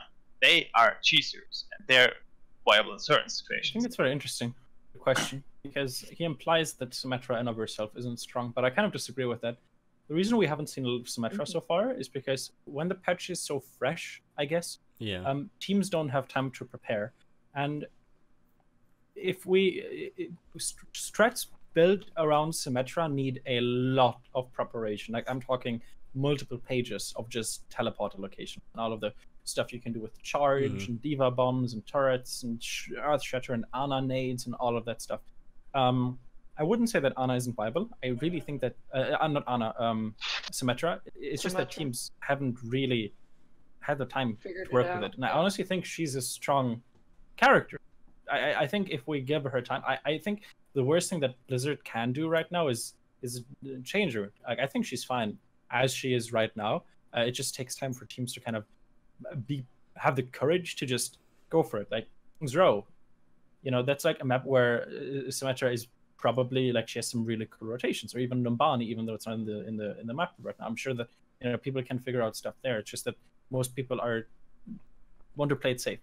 Torb, on the other hand, I feel like with Torb, he can suck it. I think they need to take some of his screw Torb. I don't know. Mangachu already is like playing him. Like I don't want to feed his I feel like an enabler at that point. I think he's like had enough Torb. If you give him too much Torb, he's gonna get hard to control. Torbed out. Exactly, he's gonna get Torbed out. Okay, but again, it's. I think they need to move. It's weird because I think in order to make him viable, they need to move away strength from his turret and kind of move it more to his main weapon. I think what Torb's niche really should be is to be able to control two attack angles at the same time. And I feel like the power balance between his turret and his, I guess, like own damage output isn't quite there yet. And his turret is a little bit too easy to ignore. While his left click can be like kind of hard to hit and is like very inconsistent, and his right click is at a weird range. I think if I could suggest one change, it's to, give him a workout or something, like thin him up a little because his hitbox right now is ludicrous. Like, it's so easy to burst a Torb down. If you're gonna make Torb's hitbox smaller, we need to make Widow's Torb size. If they're not gonna do anything about grapple, like make Widow fat, please. I think I think you can actually balance like the entire game only by using the character's weight. Honestly, like if a character is super OP, you just make them fatter. Like imagine Mercy just. Why don't you just click heads? Like I don't even. Baby Diva, make her massive. Make her like. Like don't nerf the damage of her gun or like decrease the ult. But if you make fatter. Baby Diva fat, then you have to make the mech even more fat. No. No. Right now. You can like. Do you know? Yeah. You can. It's like Baymax. You just. Question. Just. Yeah. I think the main problem with a lot of these heroes is that all the meta heroes, they are like multi-dimensional, like usable on multiple maps, multiple locations. They have like more than one usage, and all these niche heroes like Symmetra and Torbjorn, they're viable on this one point, this one location, this one specific rotation, which makes them seem unviable, but they just enable a certain strategy, which I think is fine. Like, you're not gonna get a Tracer. You can't make every hero a Tracer that is like playable on every single map. You can play on almost every map. I feel like if anyone were like to play Symmetra and Torb, like just those cheesy characters, it should be like the pro players, because Sim, Torb, they require so much teamwork. Like the team actually just have to work around them. And like if you look at Symmetra, like as he mentioned with teleporters, like you can dive with Sim's teleporters, and like that just requires a lot of teamwork. And I think if the pro players start to play a lot of these like troll picks, I think they'll make more appearances in comp games and be like, hey, look, pro players play this, so why not we try it? We reached the 2-hour mark now, so I'm just gonna go over the questions a little bit quicker. Desert2, also Contenders European caster, ask why is Promise so scary. I honestly don't think I'm scary. I don't know. I have a very authoritative. You're German. I'm very German, so I just have a very authoritative coaching style, which maybe I'm scary because of that, but I prefer it that way, and it works for me. And then, why is ioStux ice cold? He asked. That's how you make the big bucks. That's how you make the big bucks. Okay. Yeah, you need to be sitting on his IKEA chair. Yeah. I make big bucks. A chair, yeah. Then how lucky is Lucky Mojo? How lucky are you? It's actually a meme. My name, like people who know me longer, they just like they call me Unlucky Mojo. Like a lot of people call me that. I'm genuinely unlucky in every aspect of life. Feels bad. So yes, you're lucky. Then we have Quist Overwatch asking, what is one thing each of you would do to improve the tier 2 scene? We kind of talked about it already with the communication, a little bit like money-wise, structure-wise. I think we went over that. I want player interviews. We got that in Europe. We have that in Europe. Don't we have that in it? No. You know, Alarm got the MVP of Season 1 of Contenders. He didn't even get an interview. We didn't even get a trophy. Yeah, Top Blizzard. I don't know. Give me an interview. And NA scuffed. You is just the best. See, like, you always whining that their scene is garbage. They have interviews. We get player interviews. Well, there's a couple questions from Nick D, who's asking, what is the goal of the podcast? I mean, that's pretty clear. We're trying to give like a behind-the-scenes view of Contenders teams right now, or even OWL teams if we get someone from OWL on here, but that's probably going to be a little bit difficult. Then what kind of target viewer do we have? It's kind of obvious. Anyone who's like interested in coming into the competitive scene of Overwatch, who's interested in behind the scenes of the teams, who wants to get to know coaches a little bit more, or managers, or even players, if we get some players on the show. Then what do you do or plan to do better than any other Overwatch podcast? He said no shit talking other players and everyone else. I mean, we're more or less doing this for the kind of educational value, like so people know what we do instead of just us being behind the players and just like, okay, I guess that guy is a good coach. Maybe he is a good coach. Maybe he's not a good coach. We wouldn't know since we don't know anything about the person. And then something that people have to, I'm sorry interrupting, but something that people have to understand, like the basis of why this podcast even started is because we as managers, coaches, generally started discussing about all the topics that annoy us or it's just there. And at some point we just decided like, why are we, like, it's not going to change anything if we talk to each other. I think like we need to make it a little bit public, talking about all the things that we think. And that's basically why this podcast is there. Like the hosts are manager coaches, the guests are manager coaches, eventually even players. So basically it's just like a talk between people that are in the scene. Yeah. Then the last question was, what makes our podcast unique other than the personality of the host and the guests? I mean, it's kind of obvious. You're not going to get an in-depth view of behind the scenes from any other podcast unless you get the guests and the host on the show that we have right now. Since we get people directly from the teams and we're not going to get a journalist who might just talk about the sources he has. We are talking from experience. We've been on the path to pro or are on it right now. So yeah, that was pretty much all the questions. And ladies and gentlemen, we are on the grind. Yeah, we're on the grind, and we've talked for over 2 hours now. So we're gonna wrap it up. I have one final question for our both finalists. Obviously, oh, no. I think I kind of already told you guys. I hope you're prepared, but give me one reason why should our viewers cheer for Fusion University or for XL2, and why should we not cheer for XL2 and why should we not cheer for Fusion University? Go. Well, I think I can start. So you should cheer for XL2 because we played Sim. It's pretty much the only, I guess, reason I can give you. Thanks for making our ranked games cancer.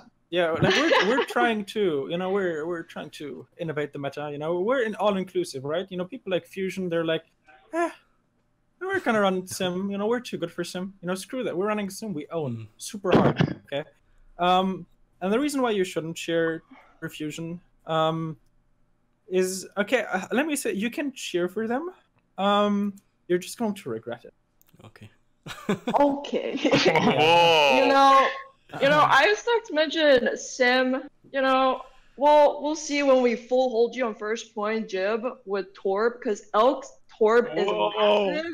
Oh, no. And you're gonna see a lot of Hammond, like you said. Beast was feeding. We'll show you different. At least we're going into the finals without the intention of abusing bugs. Okay. We're gonna talk about bugs. We're gonna have to talk about Winston bugs. Both of us. Then let's just run quad. Okay. Yeah, just go the European way. Quad. Both of us. That would actually be fucking hilarious, dude. And the contenders finals quoting mirror match for all maps. Imagine having this discussion about the European finals. Like, we're gonna play so much better tanks than you. No, we're gonna play so much better tanks than you. Sorry. I want to just say the reason Fusion is because we are the season 1 champion, and we. Who are you? Who is 2 seasons of Apex champion? Mm-hmm. Do you have that? I don't think so. We have Alarm. He's a DPS character, and we have Zachary. His hero is bigger than like your entire team combined. And Elk, he's massive at Torb and Lucio. Bernard and Beast, they're in 7. They're like out ready pretty much. Both 18. And the reason why XL2, I just want to say, go ahead and cheer for XL2. You always got to root for the underdog, Either way, before that. Right, we are the underdog. And I think that is a pretty good reason to cheer for us, yes. Either way, before we go into a rant between teams, we're just going to wrap it up. That was the grind for episode 1. We've been talking to over 2 hours now. So it's going to take a while to upload this. See you whenever we get to do the next episode of Thank you the for grind. our guests as well. Thank you, Wahlice. Thank you, ioStux, for being first guest on our show. Thank you so much for inviting us. God bless. God bless. See you guys. Yeah.